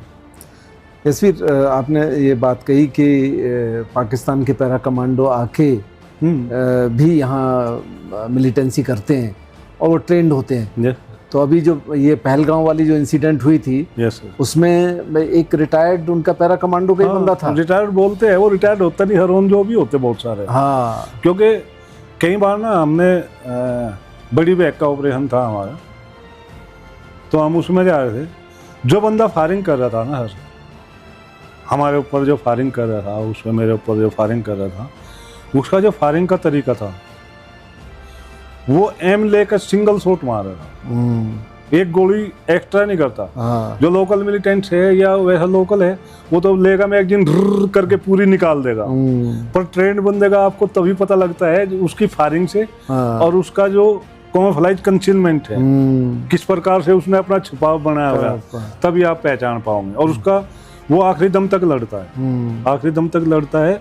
और आपका ट्रेंड मिलिटेंट, मतलब अगर वो जैसे हम बोलते ना, हम पहली गोली से बच गए तो फिर हमको कोई नहीं मारता। करेक्ट। अगर वो बच गया तो वो फिर हाथ भी बहुत कम आने के चांस रहते हैं, क्योंकि वो एरिया छोड़ देता है। उसने जो अपना करना था, एक अटैक करना था, उसने वहाँ पे भेज दिया मैसेज, अपने आकाओं को मैसेज भेज दिया कि मैंने अटैक कर दिया है। उसकी वहाँ पे हाजिरी लग गई और वो यहाँ से निकल रहा था। Yes sir. यशवीर, तो ये जैसे अभी पहलगांव वाली इंसिडेंट हुई थी, यस सर, अभी वो तीनों पकड़े गए और मारे भी गए, ठीक है ना? हाँ जी। जब ऐसी आप इंसिडेंट जब सुनते हो तो आपका खून तो खोलता है सर, अभी भी। हाँ, खून क्या लगता है कि काश हाँ के दोबारा फिर हमको मौका मिले तो ऐसे लोगों को, मतलब मेरे देश का कोई भी इंसान है या किसी भी कंट्री का कोई भी इंसान है, जब निर्दोष और इस प्रकार से हमारे लोगों पर, निहत्थे लोगों पर हथियार उठाना, उनकी हत्याएं करना, इससे बड़ी कायरता का कोई सबूत नहीं होता है। बिल्कुल। ये तो मतलब एक इंसान का काम नहीं है, एक मरा हुआ जाहिल बददिमाग लोगों का काम है जो निहत्थे लोगों को मार। जाहिल ही है वो। हाँ, नहीं तो हम कई बार, जैसे मेरे RS गिल साहब थे, हम पहले इंटरसेप्ट लेके, हमारे पास भी वोकी टोकी होते हैं, इंटरसेप्ट भी होते हैं हमारे पास उनकी वो करने के लिए, तो आमने सामने बात होती थी। मतलब हम गाड़ी देकर उनसे बात कर रहे थे, हम उनको बोलते थे कि कहाँ है या तो नाजात औलाद, कहाँ है, चल तू अपनी लोकेशन भेज दे, सामने आ जा। तो हिंदी मतलब पंजाबी में ज़्यादा बात होती थी उनसे। वो बोलता कि मैं आपकी लोकेशन भेज के मरना है, तुम तो मामा हो। अच्छा। हाँ, मगर हम क्यों होते मामा तो इस प्रकार के लोग होते। वो जो लोकल है उसमें तो दिमाग नहीं है। दिमाग होता तो वो ये काम ही नहीं करता। हाँ, काम ही नहीं करता। उसको तो बेचारे को बरगला दिया, थोड़े पैसे दे दिए, थोड़ा Correct. लालच दे दिए कुछ। वहाँ पे ऊपर अगर आप JNK में ऊपर की तरफ जाओ, मोदी सरकार आने के बाद तो बहुत फर्क पड़ा है। पहले शिक्षा का बहुत अभाव था, रहने खाने का अभाव था। उनको ये नहीं पता था कि हिंदुस्तान कौन है और पाकिस्तान कौन है। अगर आप लोकल ऊपर गुजर देखोगे तो हिंदुस्तान पाकिस्तान का भी नहीं पता था उनको। उनको तो यही बता रखा था बस हम पाकिस्तान में है या हिंदुस्तान में है। तो उन लोगों के लिए कोई चीज़ मायने नहीं रखती थी। उनके लिए तो ये था भाई जो जहाँ से पैसे मिल गए और करना क्या है, जिसने उसको जो पहले मिल गया जिसने समझा दिया। वो बेचारे गुज्जर तो इस टाइप से माइंड वॉश हुए।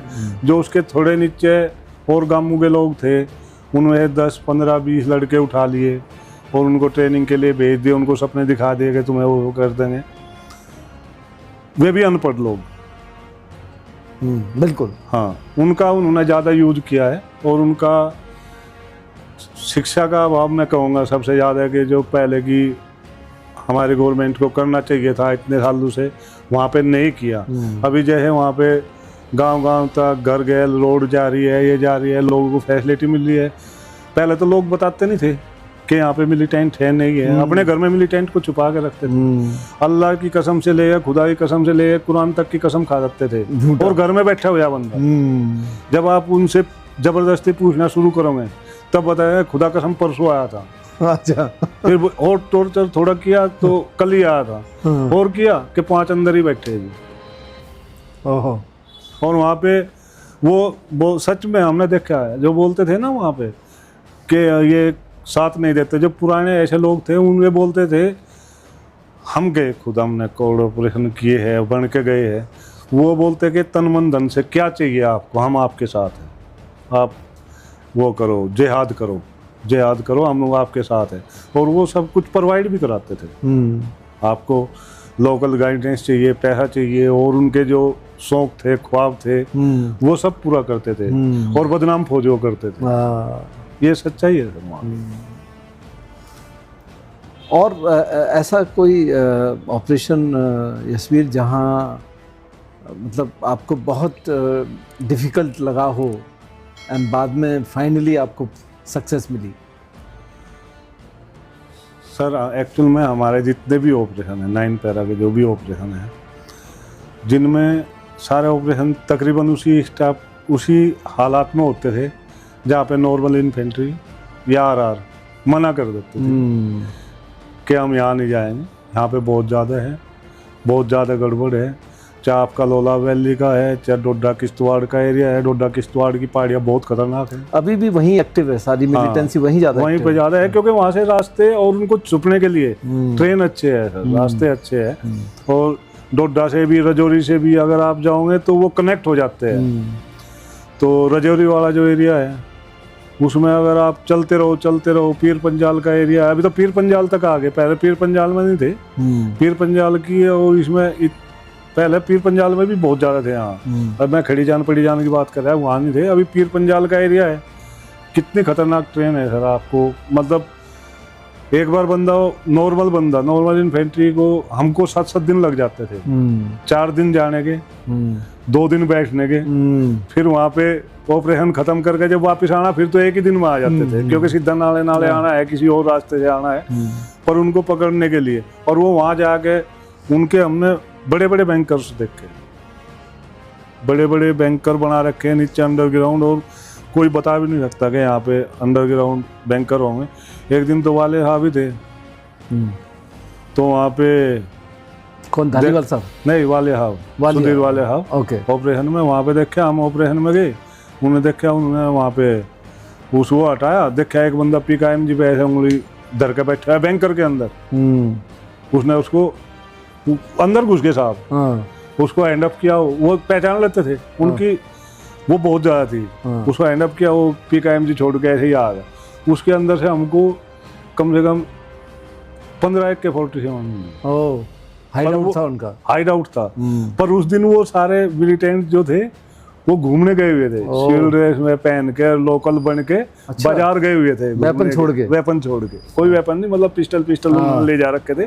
और इसको लोकल गुज्जर था, इसको वहाँ पे बैठा के चले गए। अच्छा। फिर इसी खबर नीचे दी गई तो जो छोटे साहब थे हमारे, उन्होंने सिविलियन बन के जहाँ वो गए थे सिर्फ वे भी पिस्टल ले गए थे। बाइक से गए वहाँ पे, उनको उठाया, 2 को बाइक से मार के आ गए। 2 आदमी जाकर जसोटे साहब के साथ खुद ही अकेले ले गए। हाँ, तो वे 2-3 ऑफिसर के 9 पैरा का ऑफिसर बहुत ही वेल्ड, नेचुरली क्वालिफाइड और डिसीजन मेकर। यस, सबसे बड़ी बात होती है डिसीजन लेने की। तो ऑन द, और हमारी इसमें ना डिसीजन ऑन द सपोर्ट लेना है। मतलब टाइम नहीं है आपके पास, यस और नो करना है बस, उसी टाइम। करेक्ट। और यस और नो के उसमें ही अगर आपने राइट डिसीजन ले लिया तो अपना सब कुछ बचा जाता है। अगर थोड़ा भी वो हो गया तो कोई न कोई कैजुअलिटी और उसके ज़्यादा चांस है। बिल्कुल बिल्कुल। आपने ये जसवीर कुछ ऑफिसर्स के नाम लिए जो जिनके साथ आपने किया, बड़े लीजेंड थे अपने ज़माने के, हैं अपने टाइम के। Yes sir. आपने सर्विस किया है कर्नल बिट्टू साहब के साथ। Yes sir. आपने सुधीर बालिया के साथ। यस। दूसरा आपके अरुण जसरोटिया के साथ। यस। देन मेजर विवेक जैकब और अल्बर्ट, ये आपके साथ में जो है ट्रेनिंग करने, प्रोबेशन करने आए। हाँ जी। इनके साथ जो आपके एक्सपीरियंस रहे एक एक का जरा कुछ बताएंगे कि कैसे आपके। सुधीर साहब का तो मैंने जो है आपको बताया कि वो मेरे ट्रेनिंग इंस्ट्रक्टर से लेके ओके और टीम कमांडर तक रहे हैं। ओके। उनके साथ में मेरे 8-10 ऑपरेशन का एक्सपीरियंस रहा है। ओके। जसोटे साहब भी मेरे टीम कमांडर रहे हैं। एक बार के ऑपरेशन में हम जाए थे, हमने कपवाड़े ऑपरेशन लॉन्च किया था। किसके साथ? सुधीर साहब के। अच्छा। तो ऊपर पीर पंजाल की पहाड़ियाँ थी, तो हम गए, बहुत आगे जाना था ये, पर हमें रास्ते में ही 2 मिनट टेंट मिल गए। तो सुधीर साहब की सबसे बड़ी खासियत थी कि वो जहाँ पे भी कुछ लगता था ना, दौड़ के सबसे आगे पहुँच जाते थे। उन्होंने पहला बंदा एक राउंड मारा, गिरा दिया। दूसरा बंदा था वो चला गया, नहीं मिला। सुधीर साहब, हमने सोचा मजा आ गई, ऑपरेशन खत्म हो गया। अभी एक बंदा तो ले ही लिया था, अभी चलो वापस चलेंगे। भाई यही माइंड था। रात की 11:30-12 बजे की बात थी। सुधीर साहब ने बोले इसको उठाओ, लोकेशन छोड़ दो, वहाँ से 500 मीटर दूर ले जाकर बोले यहाँ पे बैठ जाओ पूरा। मैंने बोला यार चलो, मेरा अलग स्क्वाड, उनका अलग squad, team as a team commander ही ड्यूटी कर रहे थे उस टाइम। तो वहाँ सुबह निकलना होगा, गए शाम को डेड बॉडी के पास बैठे रहे, उसकी ब्लेटेंट की। अगले दिन सुबह ही सुबह 5 बजे फिर एक और आ गया, वो भी उन्होंने गिरा दिया। खुद ही भाग पड़ते रहे वो। एक्चुअल में सुधीर साहब का ना माइंड से, वो जो मैं आपको बताया था ना कि जब तक बंदे के अंदर थोड़ा बहुत वो नहीं होगा ना भय, तो वो कहीं न कहीं गलती हो जाती है हमसे। वो सुधीर साहब के अंदर डर नाम की तो चीज़ थी नहीं थी, इतने भी नहीं थी, मतलब कहीं पे कि वो तो इनको तो समझते ही नहीं थे कुछ। जैसे हमारे बीटू साहब नहीं समझते थे, वो भी कुछ नहीं समझते थे। बीटू साहब बोलते मैं तुमको वहाँ लड़ाई के लिए नहीं भेज रहा हूँ, ये ट्रेनिंग करा रहा हूँ, लाइव ट्रेनिंग चल रही है। अगर इसमें भी तुमने चोट खा ली थप्पड़ मारूंगा। सच्ची बोलते थे वो इस टाइप से कि फिर तुम कमांडो नहीं हो। अगर तुमको मिलिटेंट नुकसान पहुंचा रहा है तो आप कमांडो नहीं हो, ये तो आपकी ट्रेनिंग है। इसके बड़े तो बहुत बड़े ऑपरेशन करने हैं। तो 2 हो गए, 2 के बाद में फिर सुधीर ने कोई सी RR थी, उसको कॉल किया कि 2 डेड बॉडी है, इनको लेके चले जाओ। हमको बोलते चलो आगे। तो जैसे बीटर साहब का हमने नाम रखा हुआ था 96। अच्छा। हाँ, इसका क्या मतलब? उसका मतलब है कि कुछ ऑपरेशन हमारे 24 आवर्स के होते हैं, कुछ 72 के होते हैं, कुछ 48 के होते हैं। बीटर साहब का ऑपरेशन 96 आवर्स से पहले खत्म नहीं होता था, आगे लिमिट नहीं थी। अच्छा। ओह, हाँ, दैट इज गुड थिंग। हाँ, उनका मतलब देखा, बस 2, अभी तो कुछ भी नहीं हुआ, यहाँ क्या कर रहे हैं आप लोग, चलो। और वो कर्नल होने के बाद भी, कमांडिंग ऑफिसर होने के बाद भी उन्होंने कई ऑपरेशन किया हमारे साथ। खुद चलते थे, अपना पूरा पिट्ठू कैरी कर रखे। एक उनकी स्पेशल कुल्हाड़ी होती थी, ऐश बोलते थे, वो अपनी पिट्ठू में ही रखते थे वो। और मतलब क्या सोचते थे वो, हमारे जैसे लोगों को तो आइडिया ही नहीं होता था सच में, क्योंकि उन्होंने ऐसे खोपड़ी पर हाथ घुमाया, कुछ न कुछ सोचा। जब वो खोपड़ी पर हाथ घुमा दो, समझोगे बटालियन को गेर लग गया कहीं न कहीं पे। मतलब अच्छा ऑपरेशन उन्होंने सोच लिया है। तो उनका सोच विचार बहुत ऊंचे दर्जे का था, बहुत ऊंचे दर्जे का। उसी प्रकार से सुधीर साहब का भी। सुधीर साहब ने, नायर साहब ने कई बार तो मेरे टेंट देख लिया, पेट पे क्या इसको क्या गोली मार, नीचे आ जा रहे, अगला हथियार लेकर बैठा, वो बोलते नीचे आ जा, और वो आ जाते थे, बोले ऐसो पकड़ ले चलो। अच्छा, सुधीर साहब ऐसे हाँ। अच्छा तो उनको शक्ल देख के पहचान लेते थे, ये बंदा लोकल है या बाहर का है। अच्छा। ये एक्सपीरियंस की बात। हाँ। और मतलब आपने उस ट्रेन को, उस रास्ते को, उस जगह को कितना ज़्यादा पढ़ा है, तो वो उनके अंदर था, बहुत ज़्यादा मादा था, बहुत मतलब डर नामी कोई चीज़ नहीं थी उनके अंदर। अशोक चक्र मिला ना शायद उनको। हाँ जी, अशोक चक्र है, अशोक चक्र। अशोक चक्र है। सुधीर साहब भी जसरोटिया साहब। जसरोटिया साहब के बारे में क्या यादें हैं? जसरोटिया साहब बहुत ही मतलब, सुधीर साहब तो एक हरपन मौला जिसको हम बोल सकते हैं, जिस टाइप का बंदा उस टाइप से घूमना मिलना ये सब कुछ। जसरोटिया साहब वेल डिसिप्लिन ऑफिसर थे। अच्छा। Well discipline. ओके। हाँ, अगर पीस में है तो एक ऑफिसर का जो रुतबा है वो भी रखते थे। वेलफेयर में तो 9 पैरा कोई अफसर ऐसा नहीं होगा जो वेलफेयर में पीछे रखता हो, पर एक जो होता है ना हमारे जो है 9 पैरा के बाकी ऑफिसर है, वो है, अगर वो वर्दी भी पहनते थे, चलते थे, फिरते थे, तो वो वेल डिसिप्लिन लोग में आते थे। और क्योंकि वो भी पुराने फौजी खानदान से ही थे। अच्छा। तो सुधीर साहब भी फौजी खानदान से ही थे, उनके फादर साहब सूबेदार साहब थे। अच्छा। जसरोटिया साहब के पापा आर्मी ऑफिसर थे। तो उनके अंदर वो एक डिसिप्लिन का मादा ज़्यादा था। अच्छा। पर दिलेर और उनका जो नॉलेज था वो भी अनलिमिटेड था। गिल साहब वगैरह वगैरह, गिल साहब थे हमारे, और ये अपने और बहुत संजय साहब थापा साहब थे, और अभी तो यार कुछ लोग सर्विंग है अभी। तो ये लोगों का मतलब 9 पैरा में मैं जितने भी अफसर देखे ना सर, वो एक से बढ़ के एक ही रहा। मेरी नज़रों में कोई ऐसा अफसर नहीं रहा कि यार इससे ये गलती होगी, इसको ये कर दो, इससे ये गलती होगी। मतलब उनका इतना छोटे लेवल का सोच विचार नहीं होता था, एक्चुअल कहने का मतलब। लेकिन यशवीर, मैं तुम्हें एक और दूसरी तरीके से बात बताता हूँ। मैंने बहुत सारे ऑफिसर्स के भी इंटरव्यू किए हैं। Yes sir. वो कहते हैं कि हमारे जो जवान हैं, पैरा कमांडोज हैं, उनका कोई जवाब नहीं। यस। वो मानते हैं कि हमारे जो जवान पैरा कमांडो हैं वो कहीं बहुत अच्छे हैं। मतलब उनको आप लोगों के ऊपर नाज होता है कि हमारे जो बाकी जो कमांडो हैं, बोले उनसे हम बहुत सीखते हैं। ये तो है सर, क्योंकि हमारा और अफसर साहिबान का तालमेल बहुत ज़्यादा होता है। एक ही साथ रहना है, एक ही साथ सोना है, एक ही साथ खाना है। अभी मान लिया एक नया कैप्टन आज फिट हुआ है या लेफ्टिनेंट फिट हुआ है, ऑफिसर बन गया, पर एक जो हवलदार है मेरा, एक हवलदार है या एक नायक है या एक जेसीओ है, उसका एक्सपीरियंस में और इसके एक्सपीरियंस में दिन रात का अंतर है। बिल्कुल। अगर मेरे इस ऑफिसर ने सोच लिया यार मैं तो कैप्टन हूँ या मेजर हूँ और मैं तो ये करूँगा, तो ये कभी भी नहीं सुनेगा, ना हवलदार सुनेगा ना वो सुनेगा।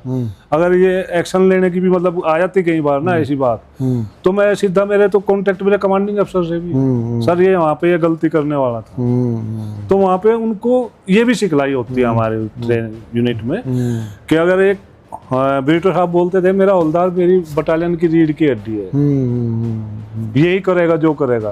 ऑफिसर का डिसीजन पीछे रह सकता है पर हवलदार का डिसीजन पीछे नहीं होगा।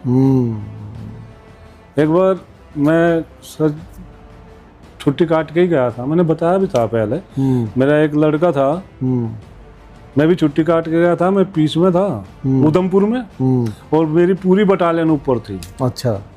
अलग अलग कंपनी अलग अलग जगह डिप्लॉय थे, एसएम साहब थे और सीओ साहब भी ऊपर ही थे। अभी वहाँ पे सिर्फ आपका सेट से कम्युनिकेट है, आपका जो कम्युनिकेशन होता है वो सेट से होता है, रेडियो सेट से। तो सूर्यवंशी था उसका नाम शायद, वो आया, उसने बोला, नहीं कुछ और नाम था उसका, मैं बताऊँगा। उसने बोला सर मेरी छुट्टी तो 1 महीने की थी, सीनियर में ही था उस दिन, और मेरे ब्रदर ऐसे एक्सपायर हो गया है और मुझे वापस छुट्टी चाहिए। मैंने एसएम साहब को बताया, एसएम साहब ने सुबह होगी शाम होगी, मतलब वो 10 बजे पहुंच गया था, उसको 4 बजे वहाँ से निकलना था वापस, और वो अपना चेन्नई साइड का लड़का था, तो उसकी वो ट्रेन थी। तो मैंने एसएम साहब को बताया, और मैंने एक हेड क्लर्क, अपने क्लर्क थे पीआरआई में वहाँ पे, जो ऑफिस में बैठे हुए थे, उन्होंने बोला उसकी 1 महीने की छुट्टी और बना दो, मैं साइन करा लूँगा एस साहब से और स्टैम्प मार दो। तो उन्होंने उनकी सीओ साहब से बात नहीं हुई, किसी से बात नहीं हुई। मैं गैसम साहब को कॉल पे कॉल कर रहा, गैसम साहब को कॉल पे कॉल कर रहा, तो वो सुन ही नहीं रहे। तो मैं वो फिर वो आया, मैंने बोला ले साइन तू जा यार, मैं अपने आप कर। अच्छा। मैंने उस वैली पे साइन किए, उसको भेज दी। ये शाम को ऐसे में को रिपोर्ट देनी थी, उसने अपने सीओ साहब को, इनको सबको बता दिया कि ऐसे ऐसे हो गया। हाँ, उस टाइम मेरे को बुलाया गया, मोहन साहब थे, ब्रिटो साहब थे, मोहन साहब। अच्छा। हाँ भाई, मैंने बोला यार ऐसे ऐसे हुआ था, तो मैं क्या करता, कैसम साहब के साइन कराने थे, महर मिले नहीं। हाँ, इंतजार करना था। तो मैं बोला हर हो गया। तो फिर उन्होंने बोला कि ऐसे वो करने की ज़रूरत नहीं है, ऐसा काम नहीं करना है लाइफ में कि आप किसी की साइनिंग अथॉरिटी भी कोस लो, पर वेल डन आपने वो किया, पर किसी को और को करने की इजाज़त नहीं है। मतलब एक प्रकार से ब्लंडर ही था अगर देखा जाए। उन्होंने बोला कि वेलफेयर कर दिया, ठीक है, लेकिन आइंदा नहीं करना, आइंदा नहीं करना। तो ऐसी ऐसी बातें भी वहाँ पे सोची जाती, समझी जाती कि किस परिस्थिति में क्या हुआ है। आपने मेजर विवेक जैकब के साथ भी काम किया है, उनकी कुछ याद है? वो काफी विवेक सर हरपल मोला आदमी है सर। हाँ। मस्ती में रहने वाले, मस्त रहने वाले, और हमेशा से मतलब जब से वो 9 पैरा में गए थे उस दिन से लेकर जब तक रहे हैं, तो या ऑपरेशन में जा रहे या कहीं जा रहे, मैंने कभी उनको किसी चीज़ के लिए गुस्सा होते या वो नहीं देखा है। ऑपरेशन भी उन्होंने बहुत अच्छे अच्छे ऑपरेशन भी किए हैं। वो प्रोविज़न के बाद में, प्रोविज़न टाइम पे हमारे साथ थे, हमारी टीम में थे ये, और शैतान साहब। ओके। हाँ, तो और फिर वो अपने कर्नल शैतान भी तो रिटायर हो गया अभी, शायद हो गए ना। हाँ, वरुण पाठक साहब भी अभी रिटायर होने वाले हैं। तो ये सारे थे। तो ये जब ट्रेनिंग में ही ट्रेनिंग थी चोपड़ा हॉप में, बोले बुलेट ले गए थे, मैंने किसी की बुलेट थी हमारे पास, हमने दे दी घूमने के लिए सर को। उस दिन भी जाके अंडर परमिशन ही CMP वालों को ठोक के आ गए थे विवेक साहब। अच्छा। तो इनका शुरू से ही ऐसा था, और बहुत अच्छे ऑफिसर जिनको आप बोल सकते हो, और वेलफेयर करने वाले, और बहुत ही मतलब हमेशा मस्ती में रहना। वो क्या इंसिडेंट थी जिसमें आपको बिना पिट्ठू बिट्ठू के पकड़ा था? वो कहा हुआ, हम यहाँ पे ना, ये हमारे यादव साहब उस टाइम पे कंपनी कमांडर होते थे। तो हमारे स्क्वाड ऐसे फालन होते, अगर हम ऑपरेशन में जा रहे हैं, आगे स्क्वाड होल्डर होगा, फिर एक जैसे साहब होंगे, वो कंपनी कमांडर को रिपोर्ट दे देते कि साहब इतने लोग हैं, इतने स्क्वाड है, 2 स्क्वाड है, 3 स्क्वाड है, और ऑपरेशन ये फलाना फलाना जाने की ब्रीफिंग हमारी पूरी हो चुकी होती है। तो चलने से पहले कंपनी कमांडर बोलता फर्स्ट स्क्वाड ये चलेगा, सेकंड स्क्वाड अपने यादव साहब ही थे। तो यादव साहब ने मेरे को देखा, मैंने यहाँ पे सिर पर पटका बांध रखे, अपना पोच लगा रखे, खाली टी-शर्ट पहन रखी, और वेपन मेरे मतलब पोच मेरे एक्स्ट्रा थे, उसमें 2 मैगजीन भी एक्स्ट्रा आ जाती थी, 120 राउंड एक्स्ट्रा आ जाते मेरे पे। हम 2 ग्रेनेड कैरी करते थे, मैं 4 करना था, मैं वेपन ज़्यादा मैं विश्वास रखता था अमनेशन में। यस, और हमारा जो सारा काम है वो बड्डी वाइज है। अभी हम 5 आदमी हैं, तो मेरे 5वां ऑपरेशन हमारा 4 दिन का या 8 दिन का है। तो मेरे पास कोई सामान नहीं था, सिर्फ मेरे पास एक पानी की बोतल थी खाली, और थोड़े से बिस्किट टॉफी वॉफी थी, बाकी मैंने अपने बड्डी को दे रखे थे क्योंकि बड्डी वाइज है ना हमारा। तो और इस कोड में हमने सिर्फ 2 ही स्लीपिंग बैग कैरी कर रखे थे। तो पहले दिन हुआ, हमने RR में गए, हम RR थी उसकी पोस्ट पे जाकर, कोबरा पोस्ट बोलते थे, वहाँ पे जाकर रेस्ट किया। तो कपिल साहब ने बोला हाँ उस्ताद आपका सामान कहाँ है? मैं सर ऑपरेशन में जा रहे हैं या घूमने जा रहे हैं, पिकनिक में थोड़े जा रहे हैं हम। अच्छा, क्या बोला, क्या मतलब, हम भी तो ले रहे हैं। मैं सर जब मैं ऑपरेशन में जाता हूँ ना तो मेरे को भूख लगती, ना मेरे को प्यास लगती, ना मेरे को नींद आती, तो मेरे को सामान की ज़रूरत ही कुछ नहीं है। पानी मगर नेचुरल चश्मे हैं, उनसे मैं पी लगता हूँ। तो कपिल साहब मेरी तरफ देखते रहे बहुत देर तक, उन्होंने कुछ नहीं बोला। क्या बोला, बोला ही नहीं कुछ भी। ऑपरेशन में जा रहे, चलो भाई। तो फर्स्ट में मैं ही चल पड़ा, तो वहाँ कोबरा पोस्ट पे गए। कोबरा पोस्ट पे जाके हमने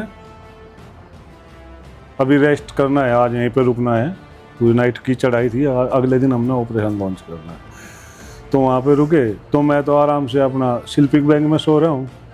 तो पहले तो कपिल साहब ही आ गए, आप कैसे है, तो आप तो कुछ सामान नहीं, मैं हर आपको ना, तब वो नए नए फिट हुए थे, सीखने में टाइम लगेगा, अभी आपका टाइम नहीं है, अभी आप अपना सारा सामान कैरी करो, क्योंकि उस टाइम पर जब नया अवसर होता था हम उसको सामान भी एक्स्ट्रा कैरी कराते हैं ताकि वो भी हमारे जगह फिट हो सके।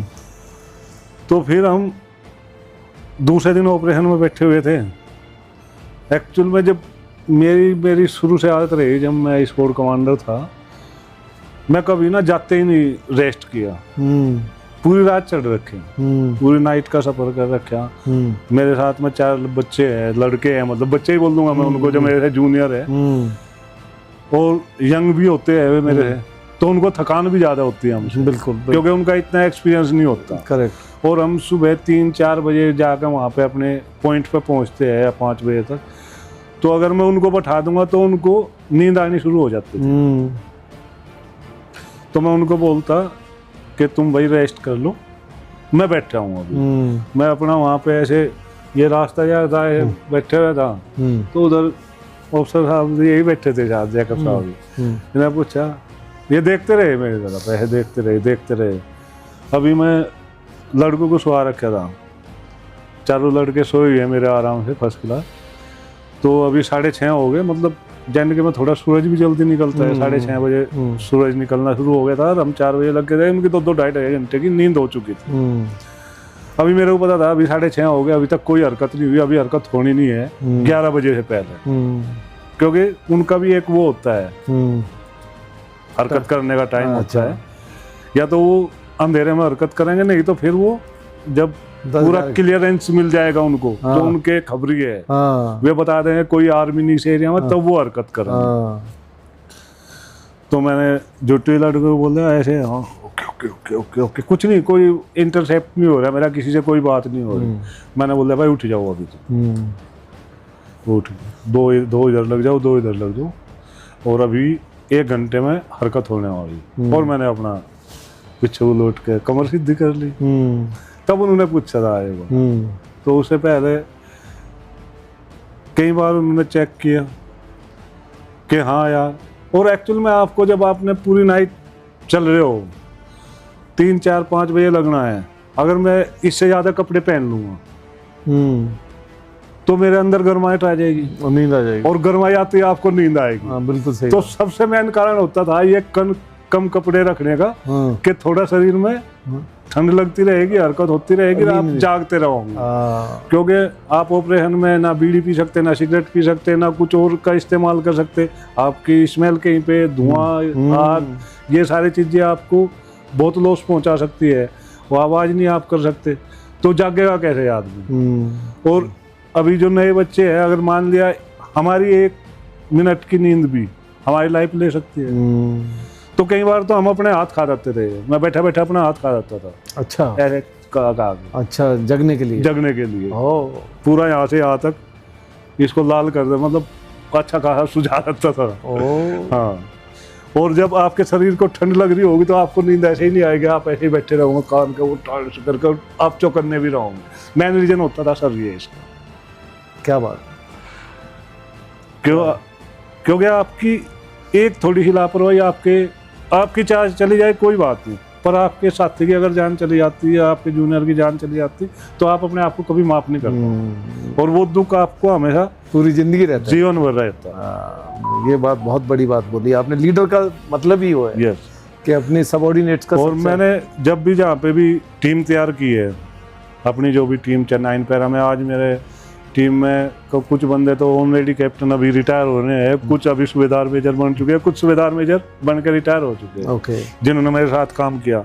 मैं उनको साफ बोलता हूँ, वो बोल रहे मेरे को, अरे गुरुजी शर्मिंदा मत किया करो भाई, आपको साफ बोल के आप तो चिल्ले आपके, मतलब वो ट्रेनिंग का ही पार्ट था उनका। और कभी भी वेलफेयर के लिए, मतलब मैं क्या दे सकता हूँ उनको, मैं तो उनका वेलफेयर कर सकता हूँ। अगर मैंने उनसे काम लेना है, मैंने उनसे काम कराना है, वेलफेयर भी मैंने वेलफेयर भी तो देना मेरा काम। अगर मैं एक स्काउट को अपने तैयार करता हूँ, स्काउट बनाता हूँ, उसको मैप रीडिंग सिखा रहा, उसको कंपास चलाना सिखा रहा, उसको ट्रेन सिखा रहा, उसको रास्ते दिखा रहा हूँ, उसको सुनने की अक्षमता बता रहा हूँ कि कैसे कैसे होगा। और जब वो ये सीख के और मेरे आगे आगे चलता है तो मैं उसके पीछे निडर होकर चलता हूँ कि कुछ भी होगा तो ये मेरे को बता देगा। तो ये टीम आपको खुद तैयार करनी पड़ती है। और जब आप जितनी अच्छी टीम तैयार कर लोगे आप उतने ही सुपर बन जाओगे। कुछ लोगों का क्या होता कि इसने तो यार ऐसा कर दिया, ये कर दिया, वो कर दिया, निकाल दो इसको, इसको भगा दो, वो कर दो। नहीं, वो मोटिव कभी नहीं होना चाहिए इंसान। हाँ, अगर कोई फिजिकल में 19-20 भी है तो उसको आप समझो, उसको उसी टाइप से थोड़ा हल्का दे दो, उस पर उसकी जो बाकी विशेषता है वो तो देख लो क्या विशेषता है उस बंदे के अंदर, बाकी स्ट्रॉन्ग पॉइंट्स को यूज करो। हाँ, अगर उसकी मैप रीडिंग अच्छी तो उसको स्कोर बनाओ ना, उसको हल्का वेपन दे दो। बिल्कुल बिल्कुल। ये एक आदमी है कि वो वेट ही उठा सकता है तो उसको आरएल दे दो, उसको पीछे रखो अपने। ये तो लीडर की यही तो क्वालिटी है कि अपने किसकी वीकनेस और किसके स्ट्रॉन्ग पॉइंट्स को कैसे यूज करना है। सही बात है। एक और चीज़ यशवीर की, कोई भी जब ऑपरेशन करना है, वो भी जबकि स्पेशल फोर्सेज का ऑपरेशन हो, तो ये जो इंटेलिजेंस वाला पार्ट है ना, वो कैसे आप एज ए लीडर मैनेज करते थे? इंटेलिजेंस के सर हमारे कुछ अपने, अगर मैं एसएफ की या किसी भी उसके बताऊँ, आपको लोकल सपोर्ट के बिना तो इंटेलिजेंस मिलेगी नहीं, बिल्कुल नहीं मिलेगी। और लोकल आपको सपोर्ट क्यों करेगा? यस, उसके लिए आपको वहाँ की लोकल टीम तैयार करनी पड़ती है। बिल्कुल। और वो लोकल टीम आपको कितनी फेथफुल है, कितना आप उस पर भरोसा कर सकते हो, वो आपको टीम को बनाने में, इस टीम को अगर मैंने आज यहाँ पे ऑपरेशन किया, कुछ आपसे लिया, कुछ उससे लिया, और अपनी टीम को बनाने में मुझे कुछ दिन का टाइम लगता है। उसमें है जैसे मान लिया आज मैं गुड़गांव ऑपरेशन करना है, गुड़गांव का मेरे पास कोई बंदा नहीं है, पहले कोई मेरा सीनियर कोई ऐसा, उससे मैं सारी गैदरिंग लूँगा, या जो यहाँ पे पहले गया हो, जो मेरा भरोसे का आदमी हो, उससे मैं पूरी इन्फॉर्मेशन लूँगा, कौन बंदा कैसा है, कौन पुलिस वाला कहाँ पे क्या है, क्या देख रहा है। उनसे सारी इन्फॉर्मेशन लेने के बाद में फिर मैं उनसे मिलना जुलना शुरू करूँगा, उनको बुलाऊँगा अपने पास। तो जो हमारा वो होगा उसमें हमको उस बंदे को चूज करना है जो उससे नफरत करता हो, जो उससे नफरत करता हो, उसके परिवार को कोई लॉस पहुंचा रखा हो, उसकी माँ बहन के साथ में गलत काम कर रखा हो, वो बंदा मेरे काम आएगा। उस बंदे का मैं ट्रिपल या 2 बार 3 बार ट्रिपल चेक भी करूंगा, क्या यह मेरे लिए लॉयल है नहीं है, उसकी रिक्वायरमेंट क्या है, उसकी रिक्वायरमेंट को फुलफिल करना। मेरा जगह एक बंदा था, उसको हमने देखा कि हमारे काम का है और पर इसको खतरा क्या है, इसके माँ बाप को मार सकते हैं, उसके माँ बाप को हमने शिफ्ट करा, जैसे उसके माँ बाप को हमने शिफ्ट करा दिया, उसने खुल के साथ देना शुरू कर दिया। जब तक उसके माँ बाप थे उसने कुछ भी नहीं किया था कि नहीं जी मेरे माँ बाप को मार देंगे, उनको लिया हो मैं कर दूंगा। और जब उसको शिफ्ट करा फिर उसको एसपीओ बोलते थे जो लोग, एसपीओ जो थे, हाँ, उसमें भर्ती करा, तो वो आज की डेट में भी काम कर रहा है टीम के लिए। तो हमने बहुत सारे एसपीओ भी तैयार किए थे और बहुत सारे जो पुराने मिलिटेंट्स थे जो हमको पकड़े गए उनको भी रखे। नहीं सही बात है, उनको रखना पड़ता है। और एक दूसरे से फिर कड़ियाँ जोड़नी होती है आपको, एक दूसरे के लिंक जोड़ने होते। कई बार वही जो मैं आपको पहले बताया था कि सोच के गए थे, कुछ अगले ने करा दिया, कुछ अम्बुश कराने वाले भी, झूठ बोलने वाले आपको बहुत लोग मिलेंगे, पैसे का सबको लालच है। और बीच में एजेंट के वाले लोग जो वहाँ पे ऊपर थे जहाँ पे इंटेलिजेंसी थी, बहुत चालू हो गए थे। इस टाइप के लोग आपको बहुत मिलेंगे, सर ये है, मैं वो बता दूंगा, वो बता दूंगा, पर वो आप उन पर फेथ नहीं कर सकते। और जिनने झूठा फेथ किया, जितने भी वो लोग ने धोखा भी खाया। बड़ा ही समझदारी का काम है किससे इंटेलिजेंस लेनी है और किससे इंटेलिजेंस नहीं लेनी है। इंटेलिजेंस ही एक ऑपरेशन का सक्सेस जो है वो इंटेलिजेंस का ही वो होता है, उसी पे डिपेंड करती है। उसमें हमारे जो लोकल आई भी है, CBI भी है, वहाँ भी अपनी उनकी भी इंटेलिजेंस होती है हमारे पास, वो भी हमको बताते हैं। पर उन्होंने बता दिया एरिया, लोकेशन बता दी, हाँ, करेक्ट लोकेशन तक पहुंचने के लिए भी तो मेरे को कुछ चाहिए, लोकल बंदा चाहिए। यस, तो वो हमें खुद ही तैयार करने पड़ते हैं। सो यशवीर, फिर कब आपने सोचा कि बस अब रिटायरमेंट लिया आपने, और किस पॉइंट पे आपने ये सोचा? सर रिटायरमेंट का तो क्या था, मैं अब 15 ईयर के बाद ही सोचा था, अच्छा, क्योंकि मैं थोड़ा है ना, वही है कि माइंड में चुलबुलापन ज़्यादा रहता है, अच्छा। उछल कूद का दिमाग ज़्यादा था अच्छा, अच्छा, कि यार आर्मी भी होगी, ये भी होगी। और उस टाइम पे जब मैं आर्मी में था तो 2007 में 6 पे कमीशन ही लगा था। हाँ, 6 पे कमीशन 8 में आ गया था। हाँ, 8 में 7th आ गया था। हाँ, तो जब 6 ही चल रहा था उस टाइम पे, इतनी सैलरी भी ज़्यादा नहीं होती थी। हाँ, तो मैंने यहाँ पे लोकल पता किया तो PSO की डिमांड बहुत भारी थी। हाँ, उस टाइम पे 40-45 हज़ार रुपये PSO की सैलरी होती थी, और मेरे पास ऑफर भी आए थे। तो मैंने सोचा यार अब ये हो गया, पर पहले संजय थापा साहब ने, फिर उन्होंने ये अपने संजय साहब, ब्रिगेडियर संजय साहब, इन्होंने नहीं आने दिया। फिर बेंच साहब आ गए, मैंने बेंच साहब को बहुत रिक्वेस्ट की, क्योंकि मेरे टीम कमांडर थे, शुरू से साथ रहा। उन्होंने बहुत मना किया, मैंने बोला नहीं सर अभी जाने दो। वो बोल रहा है तू क्या करेगा, ये तो मेरे को पता, तू कुछ न कुछ तो अच्छा ही करेगा, पर अभी तेरा प्रमोशन आने वाला है, रुक जा। वर्धन साहब और ये सारे बहुत रोका। मैंने बोला नहीं साहब अभी मन बन गया है, अभी बच्चे थोड़े मतलब पीक आ रखे हैं उनका पढ़ाई का, क्योंकि 10th और 12th में आगे थे, मैं थोड़ी ऑब्जर्वेशन कर लूँगा और उधर ही जॉब कर लूँगा। तो बेन साहब बोलते पक्का? मगा हाँ पक्का। तो तब बेन साहब ने मेरे को भेजा। तो उस टाइम बच्चों की एजुकेशन चल ही रही थी अपने APS में, यहीं पढ़ रहे थे। तो यहाँ पे बच्चों की एजुकेशन कराई और पहले आ गए। फिर मैंने एयरटेल ज्वाइन किया था। अच्छा, एयरटेल से शुरू हुआ? हाँ, तो वो जॉब मेरे को थोड़ी ठीक नहीं लगी। ओके, क्योंकि मैं कमांडो आदमी, कहाँ किसके साथ बंद कर रह जाऊँ, मैं तो ऑपरेशन में नहीं बंद कर रह सकता। यहाँ तो इंडिविजुअल के लिए हो गया ना। तो वो भी मैंने 3-4 महीने किया, फिर वहाँ से छोड़ दिया। ओके। उसके बाद आने के बाद ये क्राउन प्लाजा में जॉब किया। अच्छा, सिक्योरिटी अफसर 1.5 साल में यहाँ पे था। ओके। तो इनकी सैमसंग की पार्टी थी, मैं उस दिन ड्यूटी अफसर था। तो सैमसंग वालों ने मेरे को खुद चूज किया। ओके। TS राणा होते थे और संजय पाली सर। तो वो बोले हमारे पास आएगा। मैंने बोला अभी पार्टी वार्टी चल रही, तो वहाँ कल बात करेंगे। तो मैंने तीसरे दिन बात की, तो ये मेरा वेट ही कर रहे थे। अच्छा। तो मैं यहाँ पे फिर इसके बाद यहाँ सैमसंग ज्वाइन किया। ओके। सैमसंग में तो आपका बड़ा लंबा, आई थिंक 14-15 साल रहे आप? हाँ, 15 ईयर का वो रहा सर। हाँ। और मतलब सैमसंग का एक, जब मैं स्टार्ट किया तो स्क्वायर फीट में देखा जाए तो 40,000 स्क्वायर फीट, 50,000 स्क्वायर फीट का एरिया था।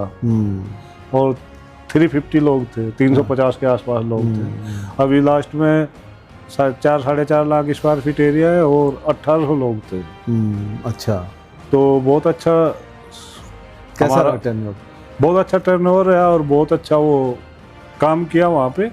एक बच्चे से लेके, क्योंकि मैं सिक्योरिटी फील्ड में था वहाँ पे, तो एक बच्चे से लेके और एक MD तक सभी जानते थे, सभी से हाय हेलो थी। और जो भी न्यू ज्वाइनिंग आता है सबसे अपना इंट्रोडक्शन होता था, सबके साथ में बहुत अच्छा था। कोविड के टाइम से थोड़ा कुछ गैदरिंग कम होनी भी शुरू हो गई थी। कोविड में लोगों को इधर हो गया, वर्क फ्रॉम होम होने लगा। उसके बाद हमारा जो पहले राणा साहब थे वो रिटायर हो गए थे। उसके बाद एक संजय वो आए थे इंदौरिया, सुशील इंदौरिया, वो पहले ऑडिट में थे, उनके साथ भी ठीक रहा। अभी 4 साल से ये संजीव समानता है यहाँ पे।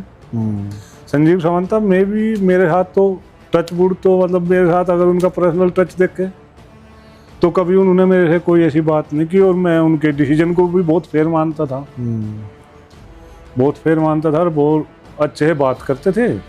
और बोलते थे कि सिक्योरिटी में सब ठीक है तो मेरे को कोई प्रॉब्लम नहीं, आप अपना काम करते रहो, मेरे को कोई मतलब कभी उन्होंने ऐसा दिखाया नहीं मेरे को। उसके जो रिपोर्टिंग मैनेजर था वो विजय गोदारा था, वो आर्मी से कैप्टन था और वो भी 10 पे रहे।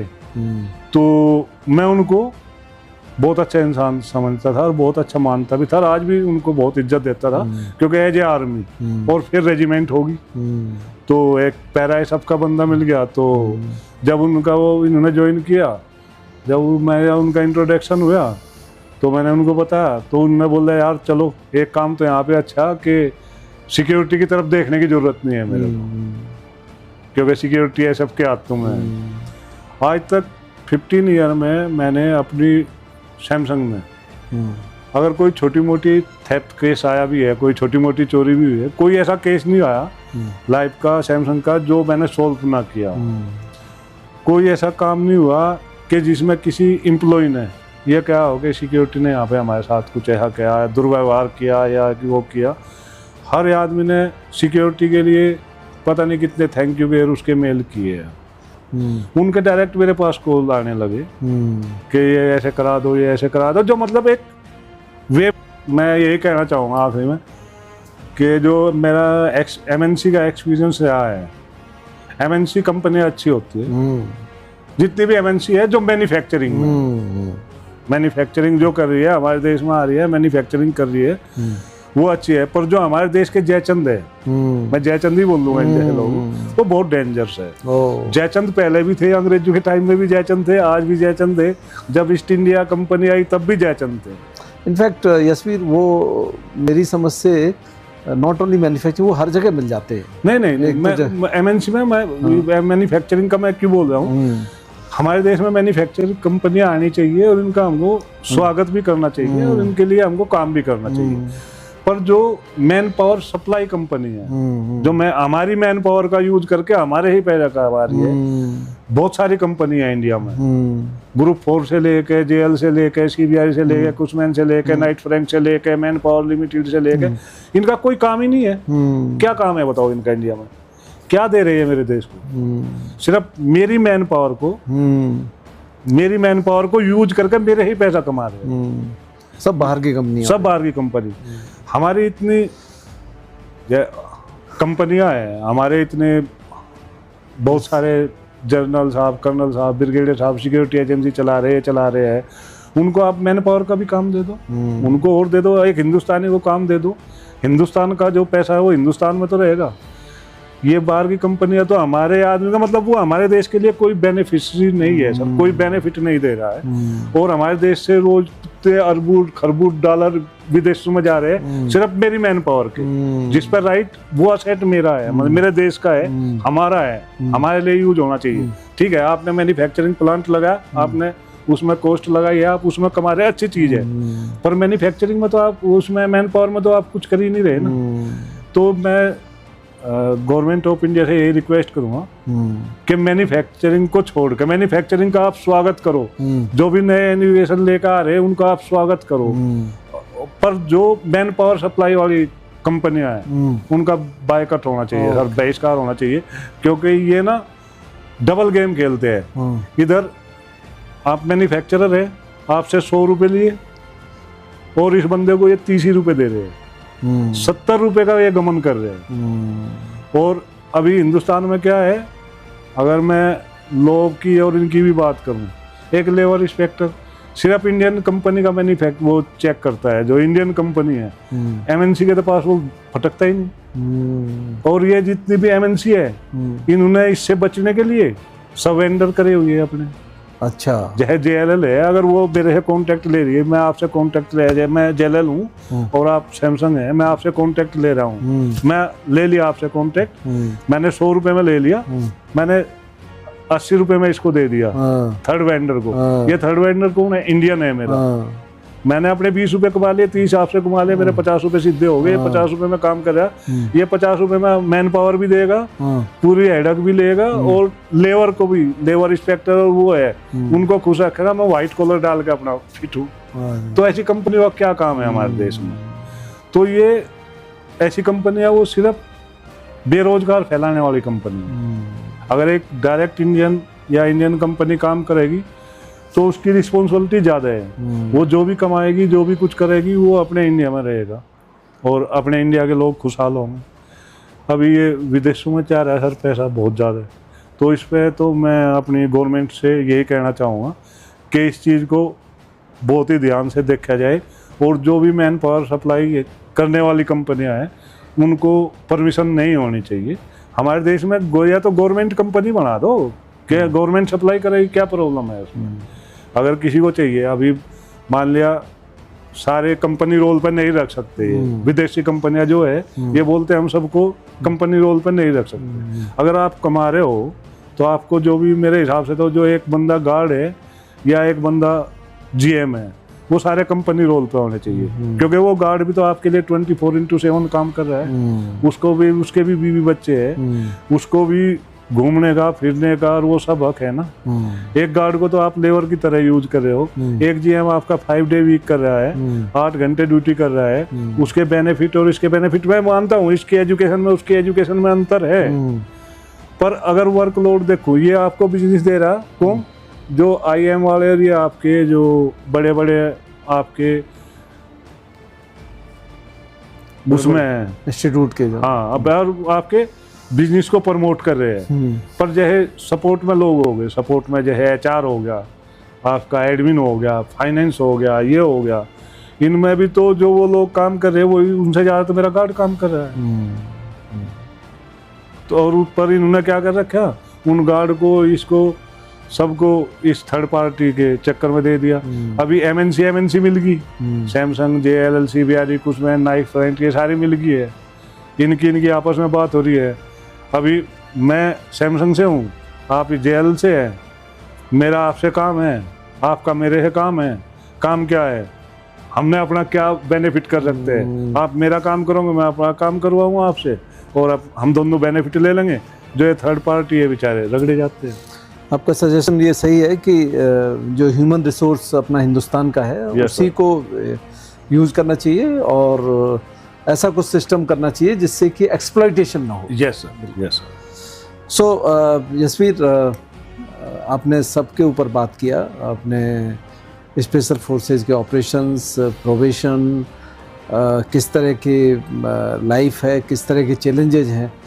हमारे जो व्यूअर्स हैं उनको क्या बोलना चाहेंगे जो मान लीजिए पैरा स्पेशल फोर्सेस के कमांडो बनना चाहते हैं? उनके लिए तो यही मैसेज है कि आप मेहनत करिए और अपना मोटिव क्लियर करिए, मतलब अपने माइंड को सेट कीजिए और उसी फील्ड में मेहनत करो। अगर आपने कमांडो बनना तो सबसे पहले आप अपने माइंड को सेट करो और उस लेवल की मेहनत करो, उस जब तक मेहनत करो जब तक आप उस मुकाम को हासिल नहीं कर सकते। ये मुकाम हासिल करना आपके हाथ में है, पर इसके लिए आपको अपने जज्बे को और अपना वो सुबह 3:30 बजे के बाद बिस्तर छोड़ना पड़ेगा, और अपने डाइट को और अपना थोड़ा 12th के बाद आप कमांडो बन सकते हो। 12th तक की पढ़ाई करने के बाद में, उसके बाद में आपको आर्मी में जाने के बाद भी बहुत मौके मिलते हैं पढ़ाई करने के, अगर आप करना चाहते। और बस आपका सेल्फ मोटिव ही आपको एक कमांडो बना सकता है, वो आपका जज्बा आपके अंदर से निकलेगा।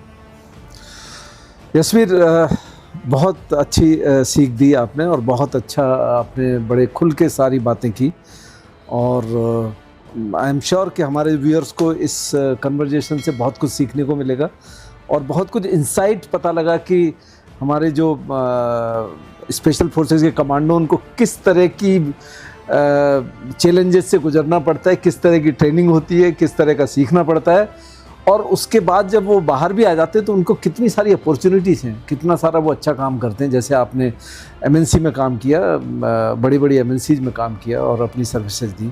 सो Yashveer, thank you so much for being my guest today, and मज़ा आया आपके साथ बात करके। Thank you so much.